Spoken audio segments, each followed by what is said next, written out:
She didn't scream when she hit the floor. That was the first thing everyone remembered. 4 soldiers, 1 woman, a bar full of people watching. Maya Reyes took the hit, felt her cheek split against the edge of a bar stool, and lay still on the sticky floor of the Iron Harbor Tavern while phone cameras recorded every second. They thought she was broken. They thought the silence meant surrender. They had no idea that the woman bleeding quietly on that floor had spent 6 years doing things that would never, any official record things, that made this moment feel almost calm by comparison. If you're new here, subscribe and follow this story all the way through, because what happens next will leave you speechless. Drop for city and country in the comments.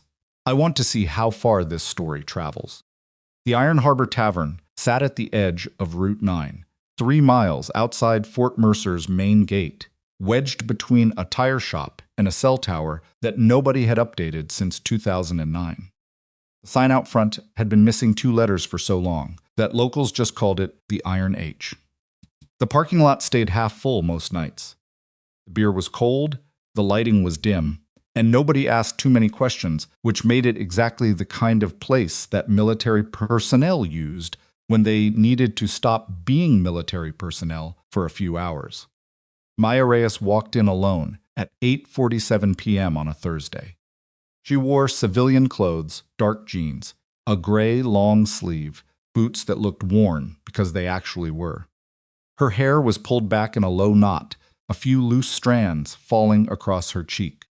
She had the kind of build that read as lean rather than strong until you looked at her forearms, or the way she moved through a room weight-centered, eyes sweeping the space in one continuous, unhurried pass before she even reached the bar. Habit, not paranoia, just what 7 years of training does to a person. She ordered a beer she didn't particularly want and took a seat at the far end of the bar, back to the wall, sightline to the door. The bartender, a heavy-set man named Pete, who'd worked that same shift for 11 years, slid the bottle across without looking up. Place was busy for a Thursday. A country song played from speakers that were too loud for the size of the room. 2 pool tables ran parallel along the left wall, both occupied. A cluster of junior enlisted guys were doing shots near the jukebox, competing over something that had already stopped making sense an hour ago. And then there was the booth in the back corner. Cole Barrett sat at the center of it like he'd been placed there on purpose, like the booth existed specifically so he could occupy it. He was mid-30s, big through the shoulders, with a jaw that always seemed to be working through something. Sergeant First Class, Ranger tabbed, Combat Infantryman badge, 3 deployments. Kind of resume that turns a man's confidence into a gravitational field that everything nearby starts orbiting. With him, 3 others. Reyes recognized one specialist, Danny Holt, who'd been rotated into the same Joint Command 2 weeks ago. The others she didn't know by name, but she read them easily enough. Same body language, same lean-back posture. Barrett's guys. Completely. She turned back to her beer. She wasn't there for them. She was there because she'd had a bad week, the kind that accumulates in the quiet, administrative margins of military life rather than in anything dramatic paperwork denied, an evaluation delayed without explanation, a meeting where she'd sat across from 2 senior NCOs who addressed every question to the man sitting next to her. She'd wanted 30 minutes and a cold drink and the particular specific piece of being invisible in public. She almost got it. It started the way these things always start, not with malice. Exactly. Just with entitlement wearing the face of humor. Barrett spotted her on his way back from the bathroom. She heard the shift in the room before she saw him a slight change in the bar's acoustic texture, the pool game pausing, Pete suddenly finding something important to examine below the counter. Hey, Barrett stopped beside her stool, not in front of her. Beside her, half-turned, like she was an afterthought. You're the new SEAL they transferred in from Coronado, right? Maya took a slow sip of her beer. I've been here 6 weeks. 6 weeks. He nodded like that was interesting. Didn't realize they were sending us SEALs now. The word us carried weight. This was Barrett's world. Maya was a visitor. Joint initiative, she said. Interoperability training. Right. He glanced back at his table, and she could hear the shift in his voice performing now. Not talking to her, talking at her for an audience. Must be weird, though. Coming from a water specialty into a land unit. What do you even bring to that? Depends on the mission. Sure. He paused, picked up a cocktail napkin from the bar, turned it over in his hands. They said, you got the Bronze Star. That true? She looked at him directly for the first time. It's in my file. Something in his face tightened a small thing, almost invisible. She'd done it wrong. She was supposed to look away. She was supposed to be softer about it. For what? He asked. The lightness was gone. Classified. The word landed flat. Not aggressive. Not performative. Just accurate. Barrett set the napkin down. Huh. He smiled, but it didn't touch his eyes. You know, I used to think the Navy's special programs were serious. But lately I keep hearing about the adjustments they've been making. Diversity cohorts, metrics-based selections. He shook his head slowly, not saying anything. Just standards are standards. Maya felt the comment land somewhere below her sternum. She let it sit there. She took another sip of her beer. That's a lot of words, she said, for someone who just needed to go back to his table. The booth in the corner went completely quiet. Barrett turned to face her fully. His jaw set. He wasn't smiling anymore. What'd you say? I said. She set her bottle down carefully. It's getting late. She reached for her jacket. What happened next was fast. Barrett's hand closed around her forearm, not a grab exactly. More of a stop, a physical punctuation mark, and she turned toward him reflexively, and he shoved. Not punched, shoved. Open palm, center mass, sharp and contemptuous, the kind of motion you'd use to move furniture. Maya's hip caught the edge of the bar stool. The stool tipped. She went down hard. One knee, then hip, then shoulder, her head snapping sideways and her cheek catching the wooden leg of the adjacent stool on the way down. She hit the floor. The bar went silent. Every phone in the room was already recording. People had sensed this coming before she had. The light from a dozen screens cast small, cold halos in the dimness. Someone near the jukebox said, "Oh, shit," quietly, like they were commenting on weather. Maya lay still on the floor. Blood started at the corner of her mouth, a thin line, almost polite. She could feel the specific heat of the impact radiating up through her cheekbone. Pressed her tongue to the inside of her lip and tasted copper. Barrett stood over her. His chest was moving too fast. He hadn't meant to do it. She could see that much in his face, but he also wasn't going to say so. That's what happens, he said, low, when you forget where you are. Nobody moved. Maya stared at the ceiling. The tiles were water-stained. The speakers were still playing something country. Pete had both hands flat on the bar and was looking at a point somewhere beyond the room. She didn't cry. She didn't say anything. She lay completely still on the floor of the Iron Harbor Tavern and breathed through her nose, slow and measured, the way she'd been taught to breathe in zero environments. Controlled, deliberate, using only what she needed. And she began counting. Not Barrett's mistakes. Not the phones. Not the witnesses. She was counting the structural elements of what had just happened, cataloging them the same way she'd been trained, to catalog a threat landscape. Entry points, exit vectors, time elapsed, assets present, variables she could control versus variables she couldn't. She had been trained for exactly this, not bars, not social humiliation, but the fundamental discipline of responding to chaos with structure, of thinking clearly at the precise moment when everything in your nervous system is screaming at you to react. She did not react. She got up. She rose slowly, not dramatically, not the slow rise of someone making a statement, but the careful, deliberate movement of someone taking physical inventory. She touched the corner of her mouth with 2 fingers, looked at the blood on her fingertips, picked up her jacket from the floor and put it on. Barrett was still standing there. He looked like a man who had committed to a position he was already regretting. "You should go," Maya said quietly. "You threatening me? I'm giving you advice." She looked at him for a long moment. "Take it."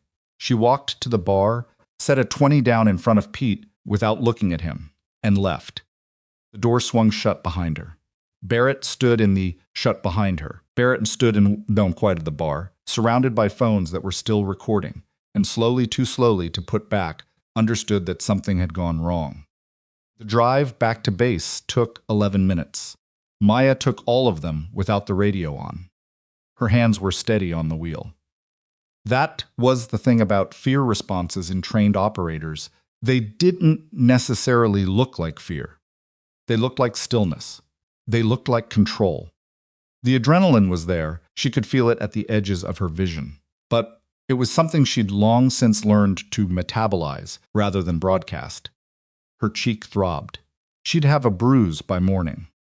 She pulled into the lot outside the enlisted barracks, killed the engine, and sat for a moment in the dark.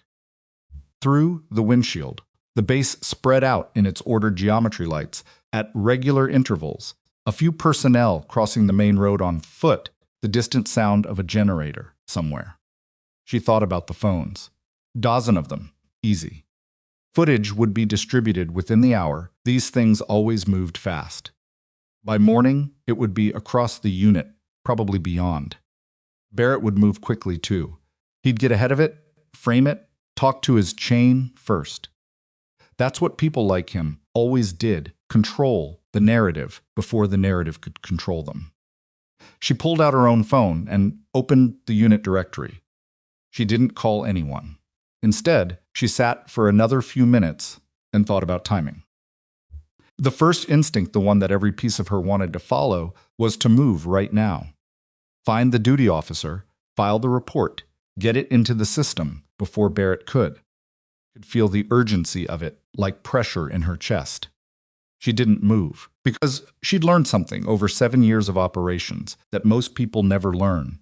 Urgency is frequently a trap. Impulse to act immediately is the enemy of acting correctly.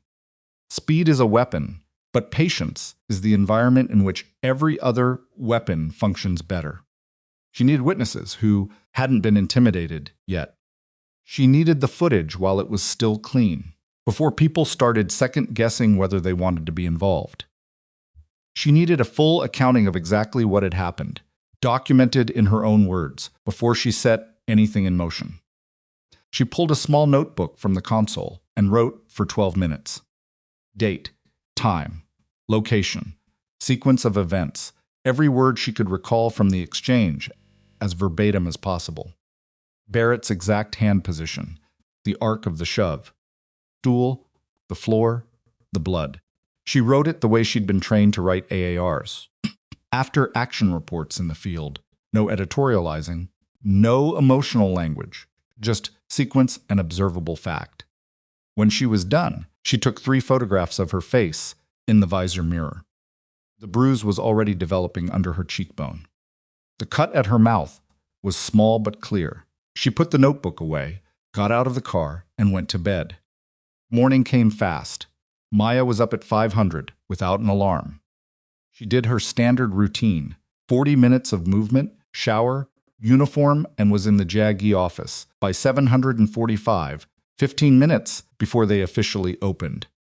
The paralegal who unlocked the door was a young specialist named Torres, who clearly hadn't expected anyone this early. He blinked at Maya in the doorway, then at her face. "Rough night?" he said before apparently deciding that was the wrong thing to say. "I need to file an incident report," Maya said. "I'd like to do it before the morning brief." Torres let her in. She filed the report with the same flatness she'd used to write it the night before. The duty JAG officer, a captain named Wills, who had the slightly frayed look of someone working through a backlog, listened without interrupting. When Maya finished, Wills looked at the photographs, looked at the notebook documentation Maya had provided, and looked at the report form sitting in front of him. "Do you want to give me a minute?" he said. "Take whatever you need." He made 3 calls in the next 20 minutes. Maya sat in the hard plastic chair outside his office and listened to the bass coming to life around her boots in the hallway. Someone's radio crackling 3 rooms over, a vehicle reversing in the lot outside. When Wills came back, his expression was careful in a way that told her things were already moving. "Sergeant Barrett is in the S1 office," he said. "He filed a report this morning." "I know he would." Wills studied her. "His version is different." "I know that too, Miss Reyes. The footage from the bar exists," she said. "Multiple phones. The bartender is named Pete. He's worked Thursday nights there for 11 years.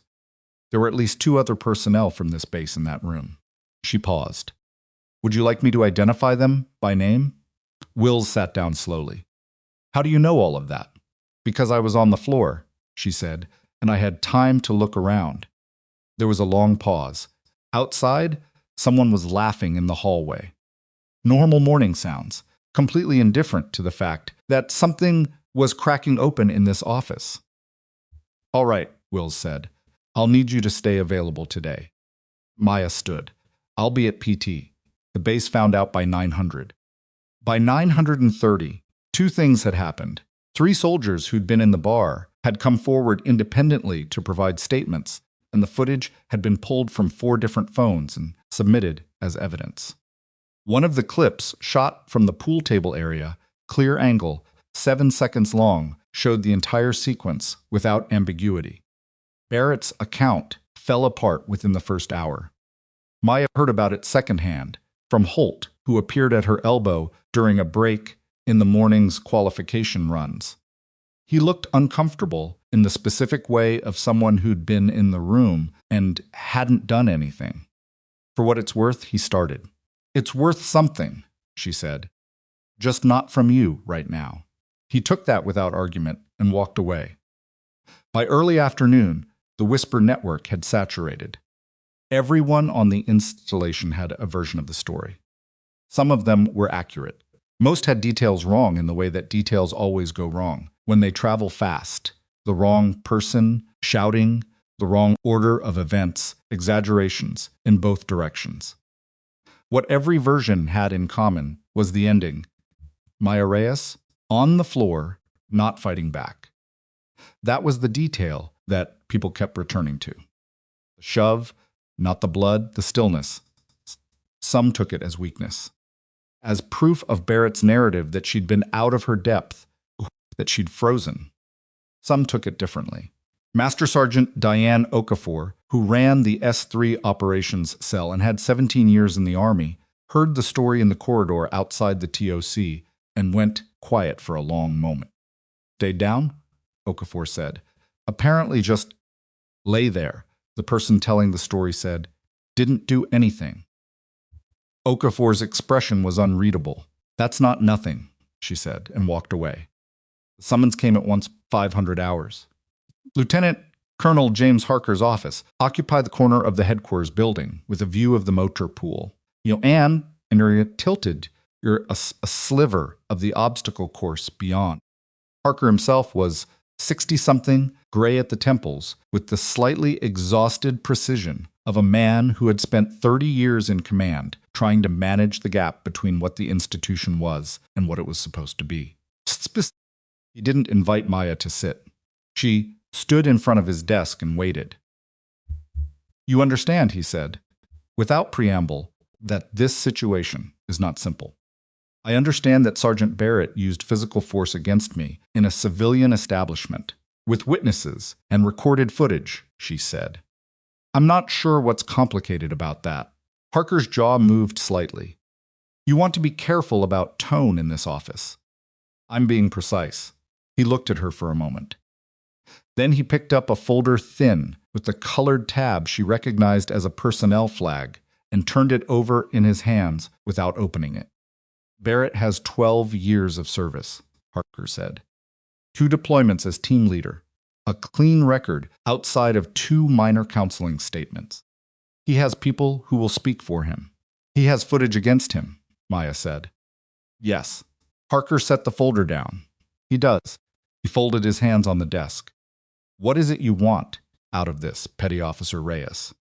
Question surprised her not because it was inappropriate, but because it was unexpectedly direct. She thought about it for 3 seconds. I want the investigation to follow its process, she said. And I want to know that the outcome is based on what happened, not on who has more years in. Harker looked at her steadily. Something shifted in his face that she couldn't quite name. Not sympathy, not approval. Something older than either. That's all? He said. That's everything, she said. He nodded once. Dismissed. That night, Maya sat in her room and did not sleep. Not because of the investigation that was in motion now, machinery turning, and she'd done what she could to set it in motion correctly. Not because of her face, which had finished deciding on a bruise that covered most of her left cheekbone in shades of plum and yellow. She didn't sleep because she kept returning to the floor of the Iron Harbor Tavern. The water-stained ceiling tiles, the cold phone lights, country music still playing. She'd been in far worse places. She'd held still through far worse pain than a split lip and a bruise. But there was something about being struck in a crowded room in public, in front of witnesses, for absolutely no reason other than that she had answered a question with more confidence than the person asking was prepared, for that sat differently in her chest than physical danger ever had. It wasn't fear. It wasn't even really anger, or not only anger. It was something she didn't have a clean word for. The specific exhaustion of having to be right, having to be measured, having to be better, not just competent, not just good, but categorically, unmistakably, undeniably better every single time. Just to hold the same ground that other people walked onto by default. She'd been doing it for 7 years. She knew how to do it. She was very good at it.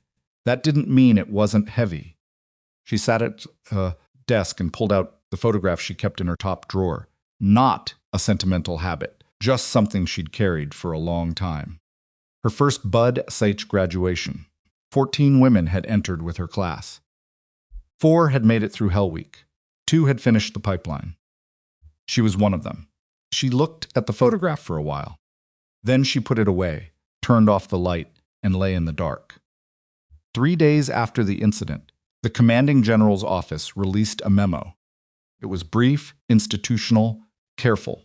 It announced that a formal Article 32 investigation had been opened regarding a reported assault on an active-duty naval special warfare operator. It did not name Barrett by name. It did not name Maya. It said that the investigation would be conducted with full access to all available evidence and testimony. It said that the command was committed to a thorough and impartial process. What it did not say, but what every person on the base understood by the end of that afternoon, was that this was no longer a dispute between 2 individuals. It had become something the institution had to answer for. Harker's office called Maya at 1640. There's been a development, the duty officer said. All right.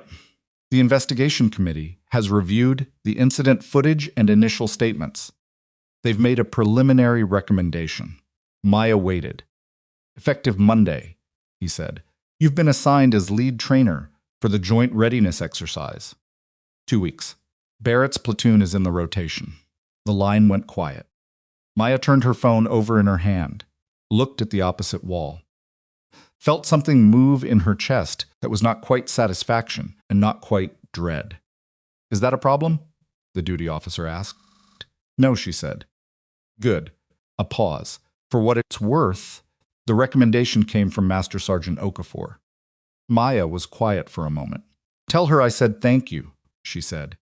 She hung up. She sat still in the small room that was her home for now, on the base that had watched her bleed 3 days ago, in the institution that was only now beginning to reckon with what it had let happen. And she thought, Monday, 4 days. She thought about Barrett, who was right now sitting somewhere on this installation, probably with his guys, probably working very hard to reframe the story, to make the upcoming exercise into something other than what it was. She thought about the 14 women who'd stood on the beach at Bud SH, 4 who'd made it through the first week, the 2 who'd finished. She thought about what it meant to survive a thing that was designed to break you, not the drama of surviving it, not the ceremony of it, but the actual texture of it. The monotony, the cold, the specific discipline of continuing to function when every signal your body sends you is stop. Debt? She wasn't afraid of Monday. She wasn't afraid of Monday. She'd been preparing for something like Monday her entire career. She opened her laptop and started reviewing Barrett's unit's training files, injury rates, qualification times, failure points on the standard evaluation battery. She read for 2 hours without stopping. She was still reading when a notification appeared on her phone. Unknown number. No area code she recognized. The message was 6 words. "We know what's in your file." Maya stared at the message for 11 seconds. Then she screenshotted it, forwarded it to the JG duty inbox with a timestamp note, and put her phone face down on the desk. She went back to the training files. Not because the message didn't matter. It mattered. But reacting to it now, letting it interrupt her focus, her preparation, her sleep was exactly what whoever sent it wanted. She'd learned early in her career that the goal of intimidation is rarely the thing it threatens. The goal is distraction. Get the target thinking about the threat instead of the mission. You've already degraded their capability without firing a shot. She was not going to be distracted. But she noted it. Filed it in the same mental category as the bar, as Harker's careful tone, as the particular way certain men on this base looked past her when she spoke. Pattern data. Nothing more, nothing less. She read until midnight. Then she slept for 5 hours. Clean, flat sleep, the kind that comes not from peace but from discipline. The weekend passed in a specific kind of military, quiet, the base still operational, still humming, but with the weekend's slightly reduced tempo that made everything feel slightly more exposed. Fewer bodies in the corridors meant fewer places to hide things, including tension. Maya used both days. Saturday, she ran the obstacle course twice, once at standard pace to map it, once at speed to find where it hurt. It was a good course. Whoever had designed it understood the relationship between physical exhaustion and decision-making. The hardest cognitive challenges came at the end, when the body was screaming for the mind to simplify, to take shortcuts, to stop. The underwater section was at the 8th station. 40 meters, full kit, simulated rescue package, a weighted dummy at the far end of the submerged lane. The dummy weighed approximately what an injured adult male in full gear would weigh. Maya completed the extraction in 2 runs. The first run, she went too fast through the entry sequence and lost position at the halfway point. Second run, she corrected the angle and finished with time left. She stood at the edge of the tank afterward, dripping, and made notes in her head about what she'd change and what she'd keep. Sunday, she spent in the armory running function checks on equipment she'd be responsible for during the exercise, then 2 hours reviewing Barrett's unit's last 3 evaluation reports in the S3 reading room. Nobody bothered her. The duty clerk brought her coffee once without being asked, which she took as either a gesture of basic courtesy or quiet allegiance. She wasn't sure which, and it didn't matter. What the reports told her, Barrett's unit was technically proficient. Strong on land navigation, above standard on weapons qualifications, solid fire team movement. Their weak points clustered in 2 areas: adaptive problem solving under time pressure and anything that required individual performance outside the support structure of the team. They were built to function as a unit. When isolated, when the collective confidence couldn't carry anyone, some of them struggled. This useful information, not because she planned to exploit it, because a trainer who doesn't understand where a unit struggles isn't a trainer, they're just a person standing in front of people. She folded the reports back into their sleeves and returned them to the clerk. "Long weekend?" the clerk said. Good weekend, Maya said. Monday morning, 545. The training field occupied a flat quarter-mile behind the battalion headquarters, a rectangle of compacted earth bounded on two sides by berm. On one side by the obstacle course, and on the fourth by a chain-link fence, beyond which the base motor pool started.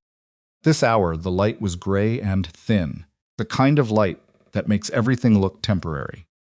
Maya arrived at 550, with a clipboard, a radio, and a cup of coffee she'd made herself. She wore her working uniform standard issue, no decorations, no rank indicators beyond the minimum required. She looked, to a passing observer, like any other mid-grade NCO running a morning evolution. Barrett's platoon arrived at 600 on the dot, 22 personnel. They came in from the north end of the field in two columns, moving with the particular coordinated ease of a unit that had done this 100 times together. She watched them approach and saw the moment they identified her, a collective recalibration, a slight change in posture, a few exchanged glances. Barrett was near the front. He was in his working uniform. His face was neutral in the specific way of a man working very hard to keep it neutral. He stopped his column at the regulation, 10 meters from her position. Sergeant First Class Barrett, Maya said. Morning. Ma'am. Flat. Technically correct. She looked past him at the column. 22 faces. Most of them careful, some of them curious.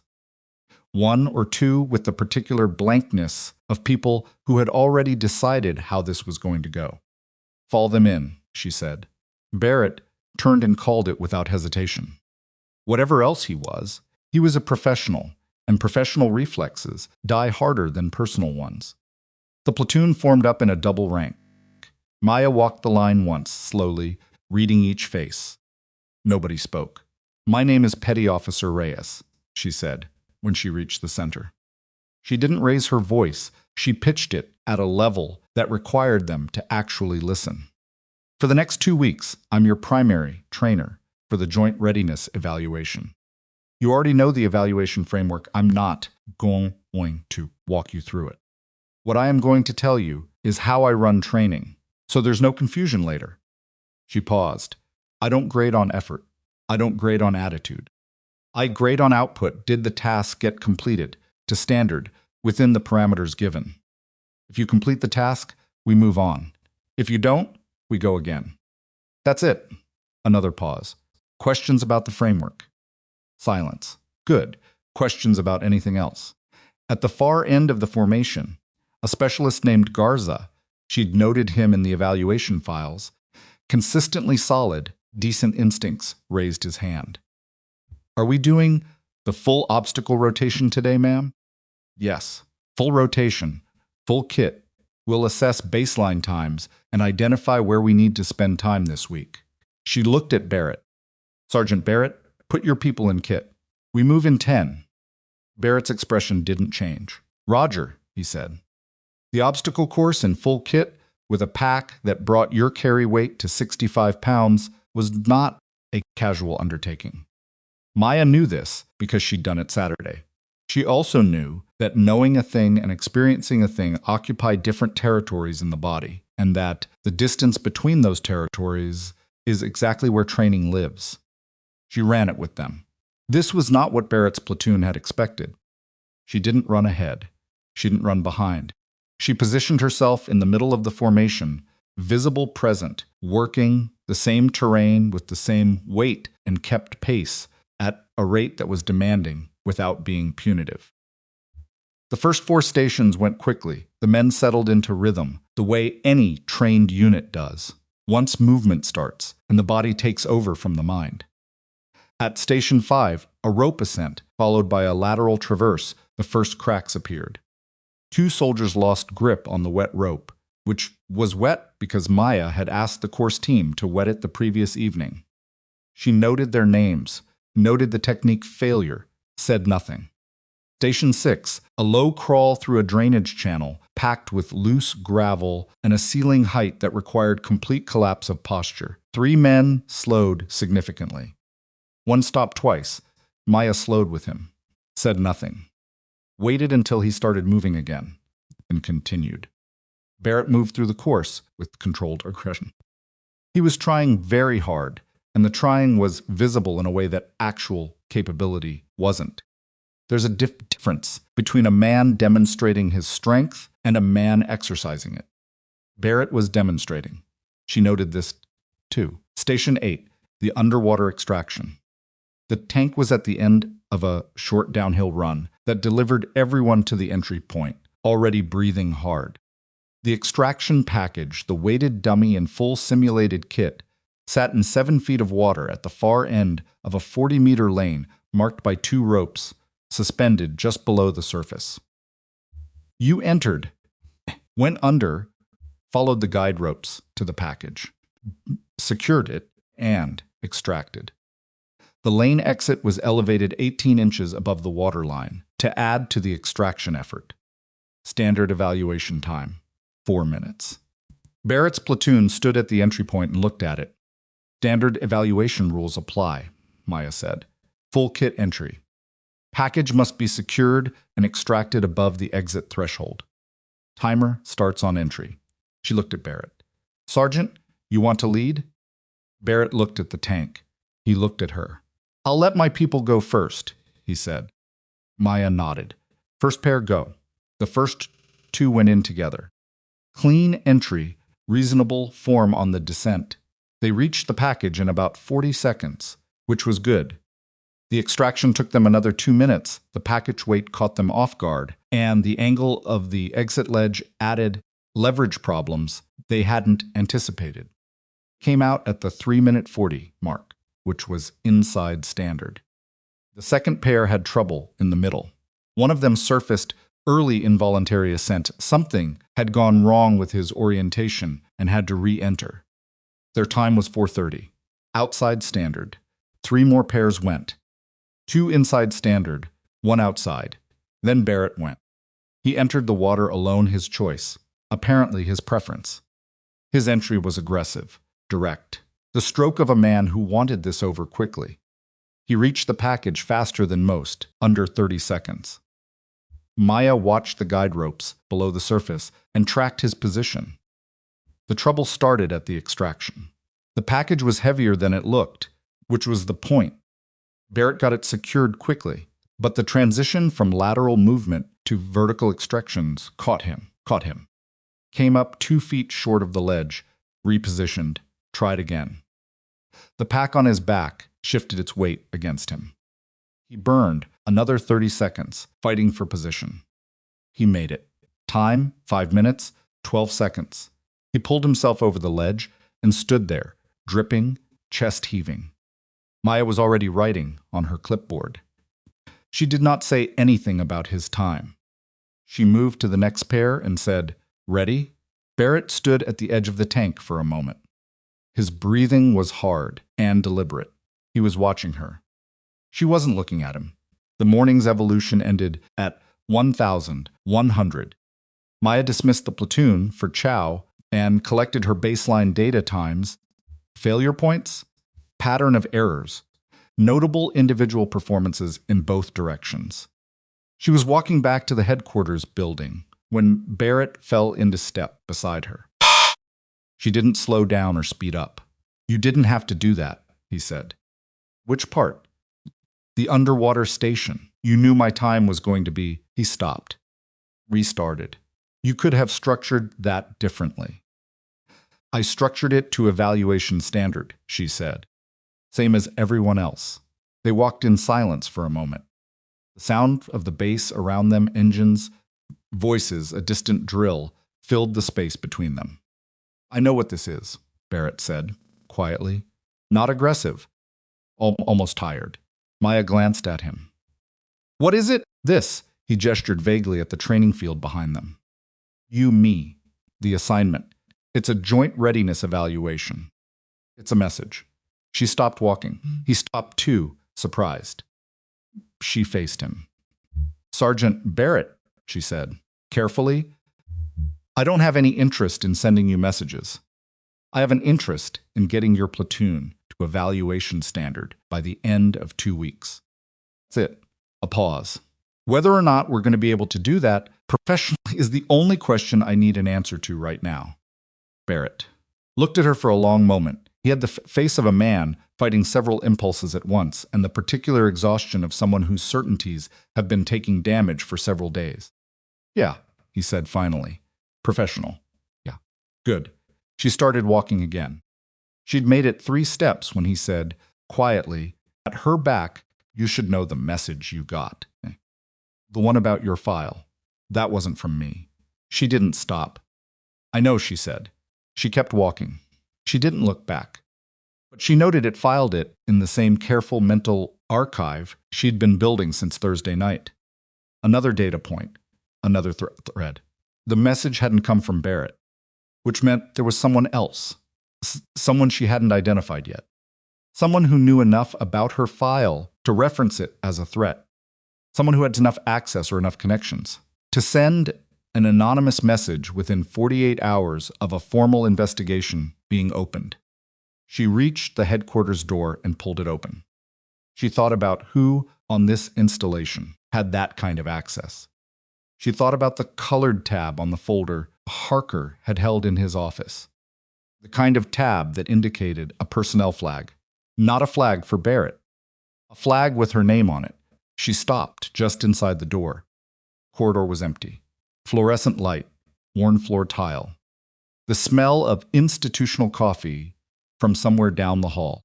She stood there for a moment, very still, while something rearranged itself in her understanding of the situation. This was not just about Barrett. This had never been just about Barrett. The folder with the colored tab. Maya stood in the corridor for another 3 seconds, then walked to the women's latrine at the end of the hall, ran cold water over her wrists, and looked at her reflection in the mirror above the sink. The bruise on her cheek had settled into something permanent-looking, the kind of mark that takes 2 weeks to fully clear, that people's eyes go to involuntarily when they're talking to you. Stopped noticing it. That was either adaptation or denial, and she didn't have time to figure out which. The flag on that folder. Personnel flags came in 2 categories. Administrative holds, which were routine, and usually mundane medical status, security clearance review, PCS processing, and what the system called discretionary flags, which were anything but routine. Discretionary flags required a field grade officer's signature. They could restrict assignment, limit access, delay promotion boards. And this was the part she kept returning to. They generated a paper trail that other people could read. Her file had been flagged. She hadn't been notified. She was fairly certain she was supposed to have been notified. She turned the water off and dried her hands. The question was not whether the flag existed. Harker had been holding it, which meant it existed. The question was when it had been placed, and by whom, and what it said. Those 3 questions connected directly to the anonymous message, we know what's in your file, which meant whoever sent that message either had access to her personnel record or was bluffing with partial information. She needed to know which. She also needed to run a training evolution in 45 minutes, which was the more immediate problem. She put the folder out of her mind, filed it, walked back down the corridor to the S1 office, knocked on the frame of the open door. Clerk inside a young corporal named Babich, who wore his uniform, slightly too large, looked up from his screen. Petty Officer Reyes, I need to request access to my own personnel file, she said. Full record, including any flags or administrative annotations added in the last 60 days. Babich blinked. Yeah, you're entitled to that. I'll need to submit the request. Through how long does it take? Standard processing is 48 hours. If there's something urgent, a JAG officer can expedite to 48 hours is fine, she said. Submit it now, please. He turned to his keyboard. She watched him type. His fingers moved with the particular caution of someone who understood that some requests carried weight beyond their paperwork. Done, he said. You'll get a notification when it's ready. Thank you. She left. 42 minutes until the afternoon evolution. She went to find something to eat. The chow hall at midday was loud in the specific way of large institutional spaces, not chaotic, but dense, the sound of 200 people eating and talking compressed into a room that was slightly too small for it. Maya took a tray, moved through the line, and found a seat at the end of a table near the far wall. She ate quickly and without much attention to the food. Chicken, rice, something green that had been overcooked into a different color. She was reading from her tablet Barrett's platoon individual qualification records, cross-referenced against the morning's baseline data when someone set a tray down across from her. She looked up. Master Sergeant Diane Okafor. In her working uniform, tray balanced in one hand, coffee in the other. She sat down with the unhurried efficiency of someone who had decided to do a thing and was now doing it. Okafor, Maya said Reyes. Okafor looked at the tablet. Homework? Baseline data from this morning. How'd they do? Maya considered the question. Technically solid on the standard stations. The underwater extraction exposed some holes. She paused. Barrett was outside standard time. Okafor's expression didn't change. Picked up her fork. You know that? He was there. That's not what I asked. Maya looked at her. He knows. Okafor ate for a moment. The table around them filled up gradually, 3 junior enlisted on one end, a pair of warrant officers on the other, everyone doing the polite institutional performance of not listening to the conversation 2 feet away. The flag on your record, Okafor said quietly, without looking up from her tray. Maya went still. I know about it, Okafor said. I know when it was placed, and I know who requested it. She took a sip of coffee. I'm telling you because you already submitted the access request. Babich told me about 30 seconds after you left, and you should know what you're going to find before you find it. All right, Maya said. It was placed 8 days ago, before the incident at the bar. Okafor set her coffee down. The requesting officer is Major Dennis Reyes. He's the deputy G1. Maya knew the name. Reyes ran personnel operations for the entire installation promotions, assignments, transfers. He had access to every record on the base. He also had the authority, as a field grade officer, to place discretionary flags without immediate oversight. What's the stated basis? Maya asked. Pending interoperability review, Okafor said, which is not a real category. I've been in this army for 17 years, and I have never seen that specific language used on a flag. Meaning someone created it for this purpose.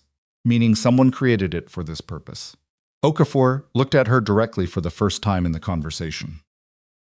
The flag doesn't affect your current assignment, but it would affect your next promotion board. And it would affect any future special assignment requests. A pause. Including any NSW command tours, naval special warfare. Career path Maya had been building toward for 7 years. She held very still. When did Reyes place it? She asked again. Relative to the investigation opening. 4 days before Barrett filed his initial incident report. Maya sat with that for a moment. 4 days before the bar. Before any of this was officially in motion. Which meant the flag hadn't been placed as a response to the investigation. It had been placed before any of this happened, which meant someone had been watching her, tracking her, positioning for something before she ever walked into the Iron Harbor Tavern. Why are you telling me this? She asked. Okafor picked up her fork again. Because I was a junior female NCO once, she said, and some things don't change as fast as people say they do. She ate a bite. And because what you did Monday morning running the course with them, not saying a word about Barrett's time, just writing it down, that was the right call. And I don't see the right call often enough to ignore it when I do. Maya looked at her tray. The chicken had gone cold. I need to verify the flag independently, she said.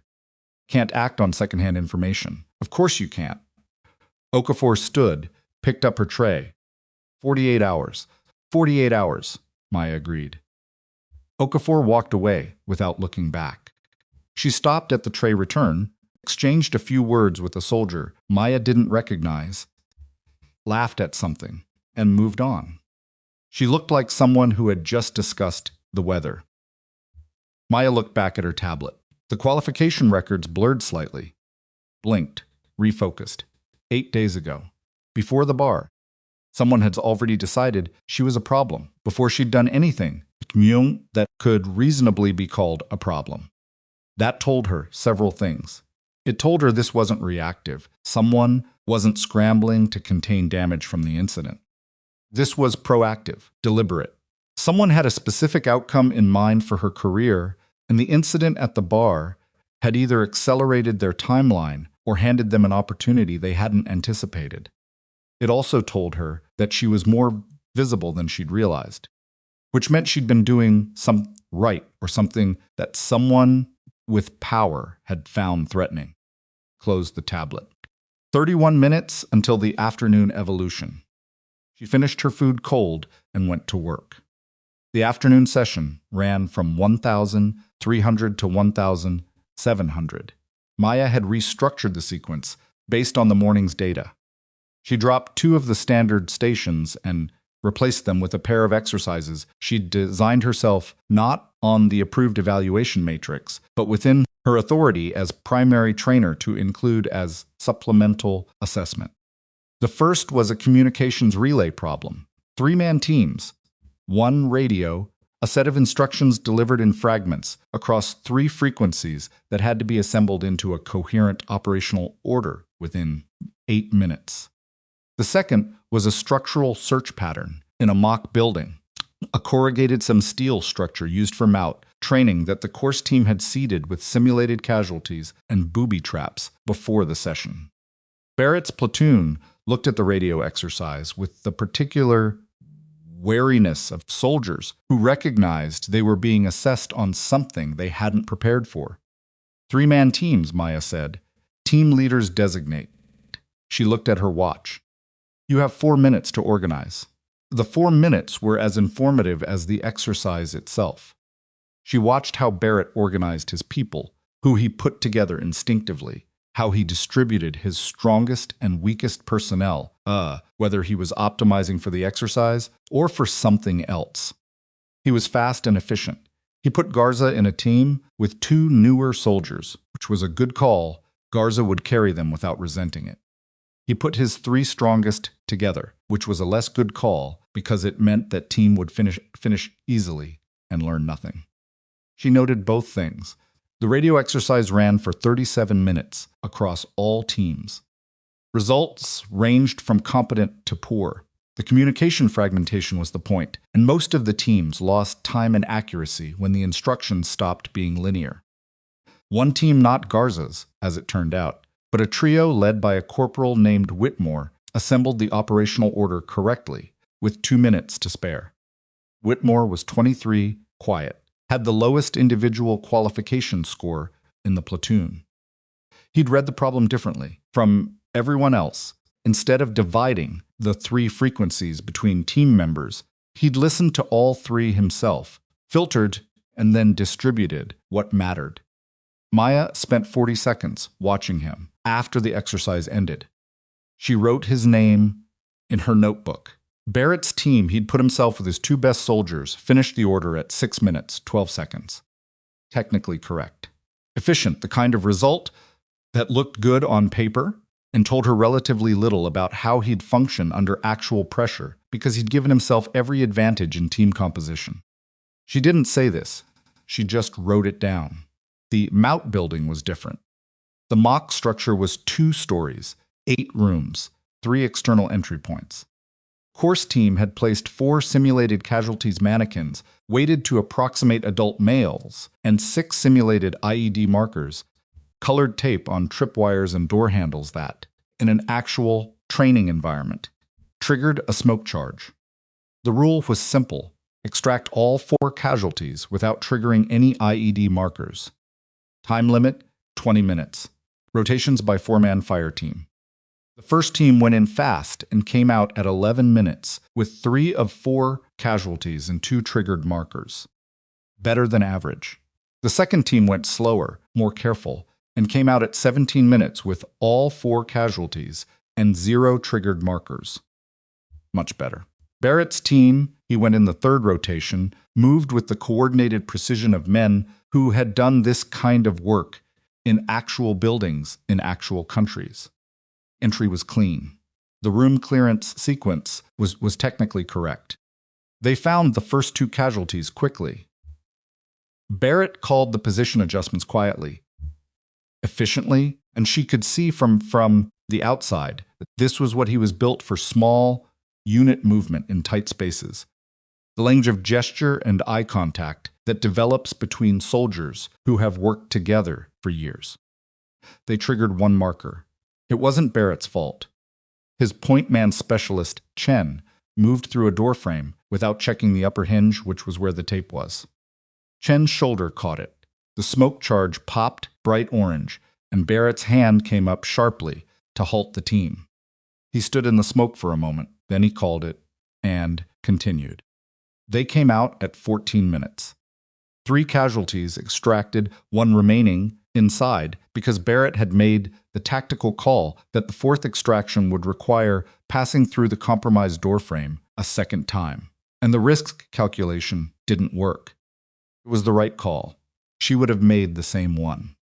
When he came out of the building, Barrett looked at her. Not expectantly, not defensively, just looked at her in the flat, factual way of someone waiting for a read. "The hinge," she said. "Chen knows," Barrett said. "Good." She made a note. The call on the 4th extraction was correct. Something moved across Barrett's face, not quite surprise, not quite relief. He nodded once and moved away. She watched him go. He was a good soldier. She'd known that from his record. Knowing it in practice was different, and the difference mattered, because it meant the problem here was not capability. Problem was something else, entirely something that had nothing to do with whether Barrett could clear a building or read a fragmented radio signal, and everything to do with what he believed about had the right to evaluate him. That was a harder problem than a missed hinge. Day 3, Day 4, Day 5. The training evolved in the specific way that good training does not smoothly, not on a clean upward curve, but in stutters and reversals and occasional breakthroughs that nobody could entirely predict. Whitmore, the quiet corporal, improved faster than anyone. Garza remained consistently solid. Two soldiers who'd looked strong on the initial baseline began to fade under the cumulative load of the week, which was informative their performance had been brittle, built on freshness rather than depth. Barrett's performance was the most complicated to read. He was technically improving. His underwater extraction time dropped from 5:12 to 4:40 by Thursday, which was inside standard. His communications exercise scores were consistent in the 90 percentile range. He moved through the MOUT iterations with increasing efficiency.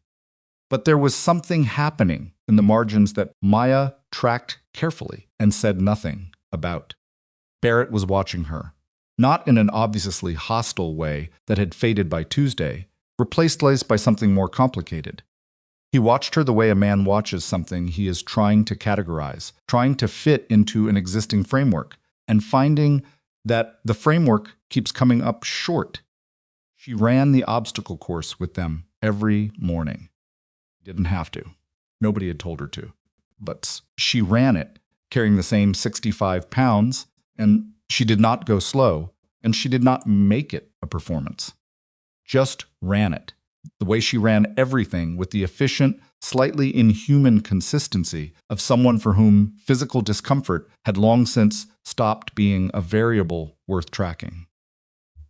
On Thursday morning, during the rope ascent at Station 5, the rope was wet again, wetter than usual, because it had rained overnight, and the course team hadn't covered the equipment.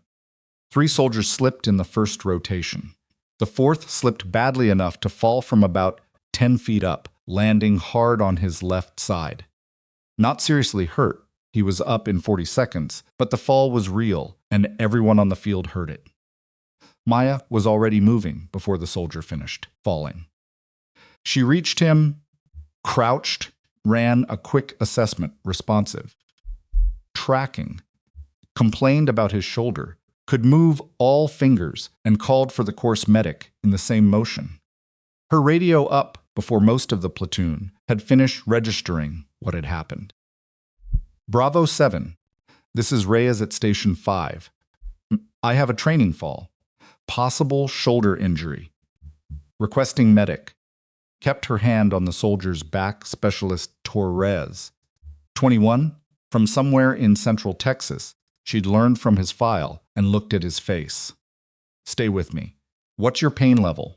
1 to 10. Like a 6, Torres said through his teeth. Good. 6 means nothing's broken. Can you move your arm? He tried. Winced hard. Maybe. Don't force it. Medic's coming. She looked up at the platoon, which had clustered instinctively. Give him room. Back up. Then, to Torres, you slipped on the rope entry. Did you get your thumbs wrapped before you went up? Yeah, I think it's okay. Don't worry about it now. The medic arrived in 4 minutes. Torres had a mild AC joint, sprain sore for 2 weeks, not a serious injury. Back to light duty in 3 days. As the medic was finishing his assessment, Barrett crouched down on the other side of Torres. You're good, Barrett told him. Walk it off. It was the wrong thing to say, the kind of NCO reflex that meant well and landed badly, but Maya said nothing. She watched Torres' face absorb the comment and then realign the way young soldiers learn to absorb the gap between what they feel and what they're supposed to feel. Later, after Torres had been walked to the aid station and the course had resumed, Barrett fell into step beside Maya between stations. You know his name, Barrett said. I know everyone's name. Pause. You memorized the platoon roster. Before Monday. She kept walking. Barrett was quiet for a moment. Why? She looked at him sideways. Because I was going to be responsible for their training. Most trainers don't. He stopped. Started again. Most trainers work from the evaluation matrix. They don't go outside it. Most trainers aren't trying to figure out where your platoon actually struggles, she said. Trying to generate a score. Barrett said nothing. She could feel him working through something. She could almost hear the machinery of it, the grinding recalibration. The radio exercise, he said finally. That wasn't on the standard evaluation matrix. No, you added it yourself, within my authority as primary trainer. I know that. Another pause. Whitmore did well on it. He did. I didn't see that in him, Barrett said. Flat. Not embarrassed. Exactly. Just factual. He's been underperforming on standard evaluations for 2 cycles. Standard evaluations test standard things, Maya said. Whitmore's a nonlinear thinker in a linear assessment environment. Processes differently. He's not slow, he's sequential in a way that doesn't map well to timed individual drills. But put him in a fragmented information problem and tell him to synthesize, and he's exceptional. Barrett walked beside her. The obstacle course was behind them, the next station ahead. Around them, the platoon moved and talked and did the normal work of existing between evolutions. How did you see that? Barrett asked. His file showed consistently lower scores on timed individual components and significantly higher scores on any evaluation with a collaborative or analytical element. The gap was too consistent to be random. She paused. His evaluators weren't looking for that pattern. They were looking at the score. Barrett said nothing for several steps. I've been his team sergeant for 18 months, he said quietly. She didn't respond to that. There wasn't anything useful to say. They reached the next station. She called the platoon in and ran the evolution. Friday afternoon brought a different kind of disruption. Maya was in the S3 reading room, reviewing the week's data and building the second week's training plan when her phone buzzed. Not the anonymous number. Her JAG contact, Captain Wills. The investigation committee wants to schedule a preliminary hearing, Wills said. Next Wednesday. They want statements from both parties on record before they formalize the findings. All right. Reyes, I need to tell you something. Wills paused. Barrett's defense counsel has filed a motion to include character testimony. They're planning to call 3 witnesses who will speak to your fitness reports from your previous command. Quiet. What specifically? She asked. The motion references an incident during a training exercise at Coronado 18 months ago. They're characterizing it as a performance failure under pressure. Wills's voice was careful. I've reviewed the incident report. It's incomplete. The full record would tell a different story, but the full record is parts of it are classified at a level that complicates access. She knew exactly what incident he was talking about. She knew it the way you know a thing that has lived in your chest for a year and a half, not painfully, not constantly, but always there. A specific weight that you've learned to carry without letting it show in your gait. The full record exists, she said. I know, but pulling it requires... I'll handle the clearance request, she said. Give me the committee's contact and the motion reference number. Reyes. Wills paused again. If you pull that record, it becomes part of the proceeding. Everything in it. I know what's in it. A long silence on the line. All right, Wills said. He read her the information. She wrote it down. She sat in the reading room after she hung up, looking at the numbers on the page. The incident at Coronado, 18 months ago. Training exercise that had gone wrong in a specific, complicated way, the kind of wrong that produced an incomplete official record, because the full account required context that the evaluating officers hadn't had clearance to access. What the incomplete record showed, Petty Officer Reyes froze under simulated pressure during a CQB evaluation, failed to complete the objective, was removed from the exercise. What the incomplete record didn't show, why? What the complete record would show, what she was fairly certain Barrett's counsel did not know was in there, because the access level was high enough that most people didn't know it existed, was something else entirely. Some things that, once introduced into a formal proceeding, would change the shape of this entire situation in ways that she couldn't fully predict. She sat with that for a while. Then she made the call to request the classified record release. It took 40 minutes and 3 transfers before she reached the right office. The officer on the other end of the line asked her to verify her identity twice, then asked the purpose of the release request. Active legal proceeding, she said. JAG case reference. She read the number from her notes. I'm the subject of the record, and I'm consenting to its introduction. Pause. The sound of keys. Another pause. Petty Officer Reyes, the officer said. Are you certain you want to authorize full release? The full record includes appendices that... I know what it includes, she said. Yes. Another pause. It'll take 72 hours to process the declassification steps, the officer said. You'll receive confirmation through secure channels. Understood. She hung up. She sat in the reading room in the Friday afternoon quiet and looked at the wall. Outside she could hear the bass settling into its end-of-week rhythm vehicles, voices, the distant sound of something metallic being moved. 72 hours. That put the release arriving sometime Monday. The hearing was Wednesday. She had a weekend and 2 training days before the hearing. She went back to building next week's training plan. She was halfway through the 3rd evolution when someone knocked on the reading room door. She looked up. It was Garza. Garza, still in his PT uniform from the afternoon's run, which meant he'd come here from somewhere without changing first, which meant whatever had brought him here felt at least somewhat urgent. Specialist, she said. Ma'am. He stood in the doorway. I'm sorry to interrupt. He stopped, looked at the floor, then back at her. There's something I think you should know. She waited. Tonight. There's something being organized. Some of the guys from the platoon and some people I don't recognize are meeting at the Iron H. He paused. I heard Barrett's name mentioned, and I heard yours. What kind of meeting? I don't know exactly, but the way they were talking about it. Garza shifted his weight. It didn't sound like drinks. Maya looked at him for a moment. He was uncomfortable in the specific way of someone who has done something that might get them in trouble with people they have to go back to work with on Monday. Thank you, she said. Ma'am, I don't want to make it sound like. Garza. She kept her voice even. You came here because you thought it was the right thing to do. It was. She looked at him steadily. Go home. Have a good weekend. He nodded, seemed to want to say something else, then thought better of it and left.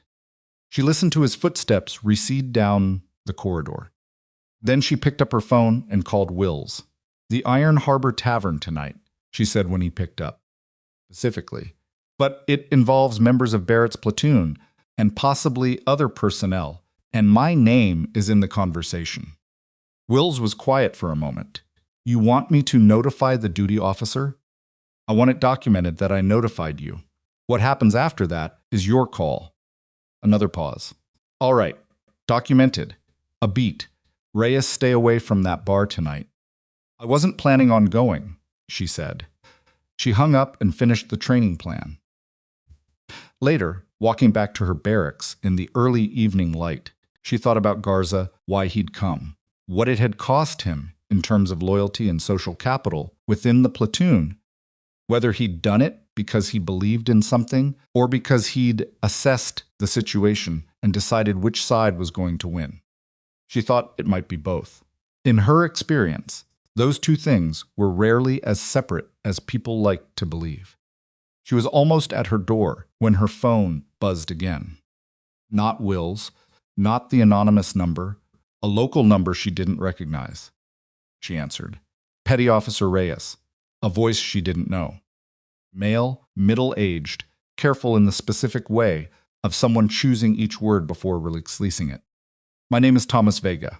I'm an investigative correspondent with the Fort Mercer Sentinel. A brief pause. I've been made aware of the incident involving you and Sergeant Barrett. I've also been made aware of some additional information that I believe you'd want to know about before Wednesday's hearing. Maya stopped walking. What additional information? She said. This isn't something I can discuss over the phone, Vega said. I'm also aware that you may not want to be seen meeting with a journalist at this particular moment in this particular process. So I'm going to leave that decision entirely with you. Another pause. But I will tell you this much. The flag on your personnel record is not the only action that's been taken against you in the last 30 days. And the person who requested it has done this before. Who else have you told this to? Maya asked. No one, Vega said. I'm telling you first because you're the subject of it. That's how I work. She stood in the early evening light outside her barracks, one hand on the door handle, not moving. The bass sounds continued around her, indifferent, mechanical, normal. A vehicle passed on the road 20 feet away. Someone called out a name from a window 2 buildings over. How did you get my number? She said. A source inside the command. I won't say who, a pause. I'm not asking you to trust me, Petty Officer Reyes. I'm asking you to consider whether the information might matter to you before Wednesday. She thought for 3 seconds.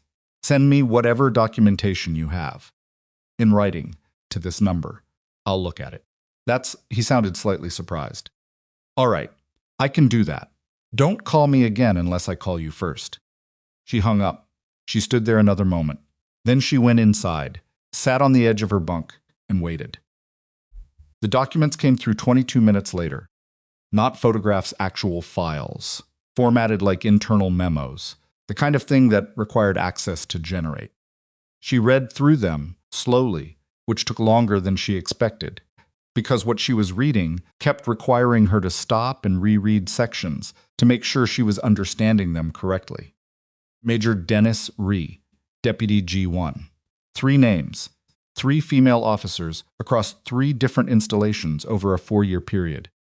Each one had received a discretionary personnel flag within 60 days of filing a formal complaint or inquiry against a senior male NCO. Each flag had used language that didn't appear in the standard flag categories. Each flag had delayed a promotion board, restricted a special assignment, or altered a career trajectory in ways that were technically administrative and practically punishing. All 3 were no longer on active duty. Maya set the phone down on the mattress and looked at the wall. She wasn't surprised, exactly. She'd understood from the moment Okafor mentioned the flag that this was larger than Barrett. Barrett was a bully with a bad temper and a worse judgment call at a bar on a Thursday night. That was comprehensible. That was a problem with a process, and the process was moving. Reyes was different. Reyes was a system. Reyes was someone who had looked at the institution's machinery and found the specific gear that, if you turned it the right way, quietly removed people without leaving visible marks. Picked the phone back up and called Wills.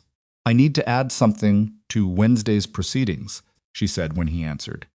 "It's Friday night, Reyes. No, this won't wait until Monday." A pause. Then the sound of Wills sitting up, or standing, or otherwise shifting into a different gear. "All right, what is it?" She told him about Vega, about the documents, about the 3 names. The silence on Wills's end lasted long enough that she checked to make sure the call was still connected. "Send me everything," he said finally. His voice had changed tighter, more careful. "Don't forward it to anyone else. Don't discuss it with anyone outside this call." "Okafor already knows about the flag," Maya said. "Okafor is a master sergeant with 17 years of credibility." "That's fine. Anyone else?" "No." "All right." Another pause. "Reyes, this changes the scope of the proceeding significantly." "You understand that?" "Yes. It also means you're going to be in a much more exposed position going into Wednesday. If Reyes finds out before then that you have this informations." "Then I have until Wednesday," she said. Wills breathed out. "Send me the files." She did. She slept 4 hours. Not because she was calm, but because she understood that exhaustion was a liability she couldn't afford, and sleeping badly was better than not sleeping at all. Saturday and Sunday passed in the particular suspension of a weekend before something irreversible. She ran in the mornings, longer than usual, without a destination, just movement through the base's perimeter roads in the gray early light. She did not think about Wednesday while she ran. She thought about her stroke rate, her breathing, the specific texture of the road surface under her feet. She had learned a long time ago that the mind needs somewhere to put itself that isn't the problem, or the problem grows to fill every available space. Sunday afternoon, she called her sister in San Diego. Lucia Reyes was 4 years older, a school teacher, 3 kids, a house in Chula Vista with a yard that needed mowing. She answered on the second ring, with the particular tone of someone who has been waiting for a call without admitting it to themselves. "Hey," Lucia said. "Hey." A pause. "You sound tired." "I'm fine, Maya. I'm working through something." "It's fine." Another pause. Longer. "Do you need me to do anything?" "No. Maya stopped, looked at the ceiling of her room. "I just needed to hear a normal voice for a minute." "Well," Lucia said, "Marcus just spilled an entire cup of juice on the dog, and I've been arguing with the school district about a textbook procurement issue for 3 weeks, and the yard definitely needs mowing." "Normal enough for you?" Maya almost smiled. "Yeah." "That's good." They talked for 22 minutes. Nothing about the investigation, nothing about the bar, nothing about Reyes or the hearing or the classified record releasing through secure channels somewhere in a government system she couldn't monitor. Just Lucia's kids. The yard? A neighbor who kept parking in front of their mailbox. A movie Lucia had watched and thought Maya would either love or hate. When she hung up, the room felt slightly larger than it had before. She went to bed early and slept 6 hours straight. Monday morning, second week of training. The platoon arrived at 600, looking like a unit that had spent the weekend processing something, not talking about it, necessarily, just carrying it in their posture, their spacing, the particular way they fell into formation. Something had shifted in the collective temperature. She'd felt it before in operational units, that subtle reorganization that happens when a group of people recalibrates its understanding of a situation, or a person, or both? She didn't acknowledge it. She ran the morning brief, outlined the week's evolution schedule, and moved them to the first station. The second week was structured differently from the first. Less baseline assessment, more applied pressure. Maya had designed the evolutions to be cumulative each day's training, built directly on the previous days, creating a compounding load that tested not just individual capability, but the unit's ability to maintain function while fatigued and under time pressure. By Wednesday morning, every person in that platoon would have been running on reduced sleep and increasing physical demand for 5 consecutive days, including her. That was the point. She wasn't running a demonstration. She was running a replication of the conditions under which people actually fail. Monday's first evolution was a full terrain navigation problem. 3-man teams, map and compass only, no GPS. 12 waypoints across 4 miles of the base's training area that included 2 water crossings, 1 significant elevation change, and a final objective that required a written report on a simulated threat at the destination. Time limit, 4 hours.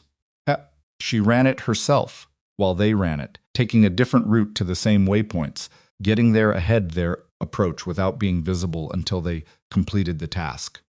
Whitmore's team arrived at 9 of 12 waypoints inside time.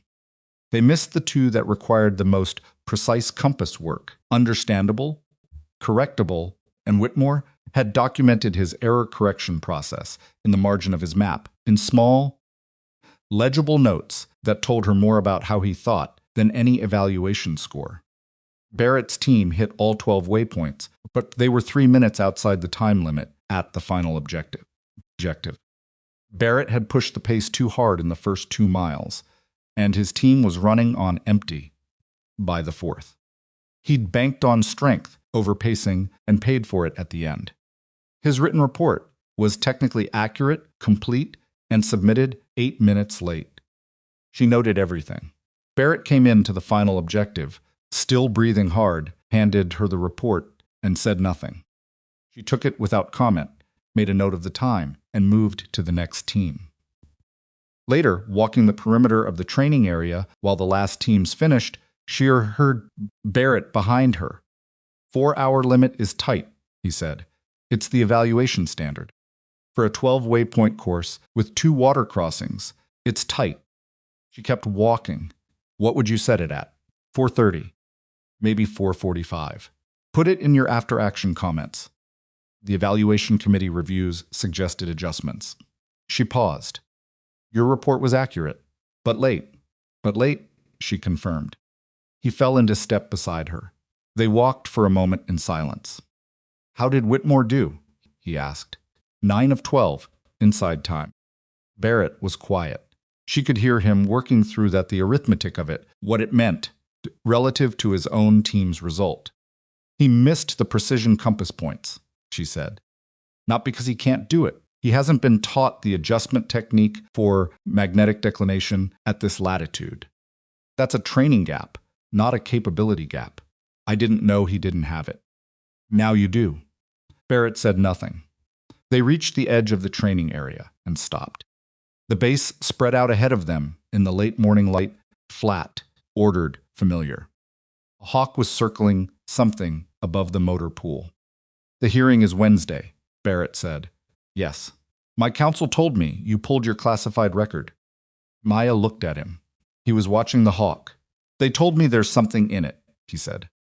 They don't know what, because they couldn't get access. They know it exists. He paused. They're planning to use the incomplete version, part that makes you look like you froze. She said nothing. I'm telling you because he stopped, tried again. I didn't ask them to do that. That's not another stop. What happened at the bar was on me. That's already settled in my head. But what they're doing with your record, I don't. He turned and looked at her directly. I didn't authorize that. Maya studied his face. He looked tired in a way that had nothing to do with the training. I know, she said. You know, your counsel is operating on information they got from somewhere other than you. The incomplete record reference came through a channel connected to your defense case, but it didn't originate with you. She watched his expression. You didn't have access to my personnel file. No. Flat. Clear. All right, she said. Barrett looked back at the Hawk. It had found what it was looking for and dropped from sight below the motor pool roofline. What's in the complete record? He asked. She looked at him for a moment. Something that changes the story. He nodded slowly, like a man accepting a thing he can't see but has decided to believe in. Okay, he said. They walked back to the platoon. Tuesday arrived with a weather change. The dry, flat light of the previous week was gone, replaced by low cloud and a wind off the ridge that dropped the temperature 10 degrees and made everything on the training field feel like it was happening in a different season. Maya had designed Tuesday's evolution as the hardest of the 2 weeks. She hadn't told the platoon this. She'd simply briefed it as a standard combined arms exercise, 2-element assault, 1 element moving, 1 providing suppression, objective seizure, consolidation, and a medical evacuation component at the end.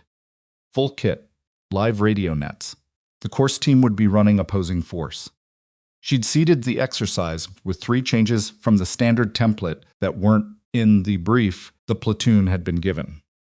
Not deceptions they would have been told before it started if they'd asked specific questions. But the template they were training from reflected what they knew, not what they'd find. The first change, the breach point on the objective was blocked. An alternate route existed, but required identification under time pressure. The second change, the medical evacuation casualty, was not where the brief indicated. He'd been moved 40 meters south. The third change, the opposing force, had a second element that the standard exercise template didn't include. She watched from the command position a slight rise on the north end of the training area, radio in hand, binoculars up as the platoon moved into the exercise at 800. The first element's movement was clean. Good dispersion, solid communication between fire teams, Garza's team leading the left flank with the confident, slightly restless energy of people who'd been doing this long enough to trust their instincts. The breach point failure hit at the 14-minute mark. She watched Barrett's command element reach the objective's east face and stop. Through the binoculars, she could see the hand signals, halt, rally, the rapid back and forth of leaders conferring. 11 seconds elapsed. Then Barrett's arm came up in a different signal, redirecting the element south along the objective perimeter. Good. Fast enough. Not perfect, he'd lost 11 seconds of buffer time he'd need later, but the adaptation was sound. The second element adjusted on his redirect without being told to, which meant the communication between elements was working. That was an improvement from last week. She noted it. The second element, find the missing medevac casualty, was messier. The team sweeping for the casualty wasted 2 minutes in the wrong grid before Whitmore, who was running the sweep, stopped the team, reread the situation, and made a call that deviated from the assigned search pattern. She saw the moment he did it a brief, still pause, the kind that looks like hesitation, but is actually something different, the specific stillness of someone forcing themselves to think instead of react. He sent half his team on the revised bearing. They found the casualty in 40 seconds. She lowered the binoculars for a moment. The opposing force's second element hit at the 23rd minute from the northwest, which was outside the sector the platoon had been briefed to defend. The initial contact was disorganizing 2 of Barrett's teams, pulled the wrong direction on instinct before the radio net corrected them. Cost 40 seconds of exposure and a simulated casualty on the left flank. Barrett's voice came over the net. Flat, fast, completely controlled. All elements, Bravo 6. Second threat northwest, adjust left flank, maintain objective hold. Do not abandon the objective. I say again, do not abandon the objective. Platoon responded. Not cleanly, there was a seam between the 2 fire teams on the right flank that opened up briefly and would have been exploitable in an actual engagement, but the objective held and the opposing forces Second element was neutralized within 4 minutes. Consolidation, medical evacuation, accountability. Total exercise time, 51 minutes. She walked down from the command position to the objective as the platoon consolidated. Barrett was running accountability, going team by team, the radio still in his hand. He looked like he'd been at it for 3 hours, instead of 51 minutes, the particular compressed exhaustion of sustained command attention, where you're simultaneously managing a dozen moving pieces and preparing for the next problem. He finished accountability and looked at her. Assessment, he said. Not a question. A request, almost. You adapted on the breach, she said. 11-second decision. Acceptable. She looked at her clipboard. Your left flank seam on the northwest contact. That's a training gap. Your 2 right flank teams don't have a practice procedure for that transition. They have the instinct. They just haven't drilled the movement until it's automatic. We can fix that. Yes, day after tomorrow if you want. Barrett looked at her with the expression of a man doing arithmetic. Day after tomorrow is Thursday. Hearing is Wednesday. I know. He looked at his platoon scattered across the objective. Water bottles out, weapons on safe.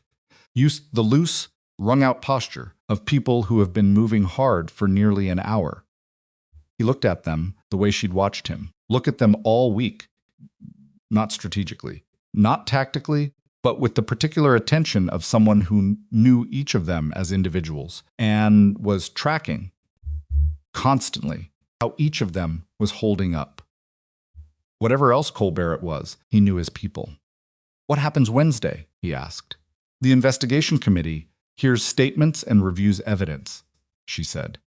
Classified record will be introduced, everything in it. And then the committee makes a determination. Quiet.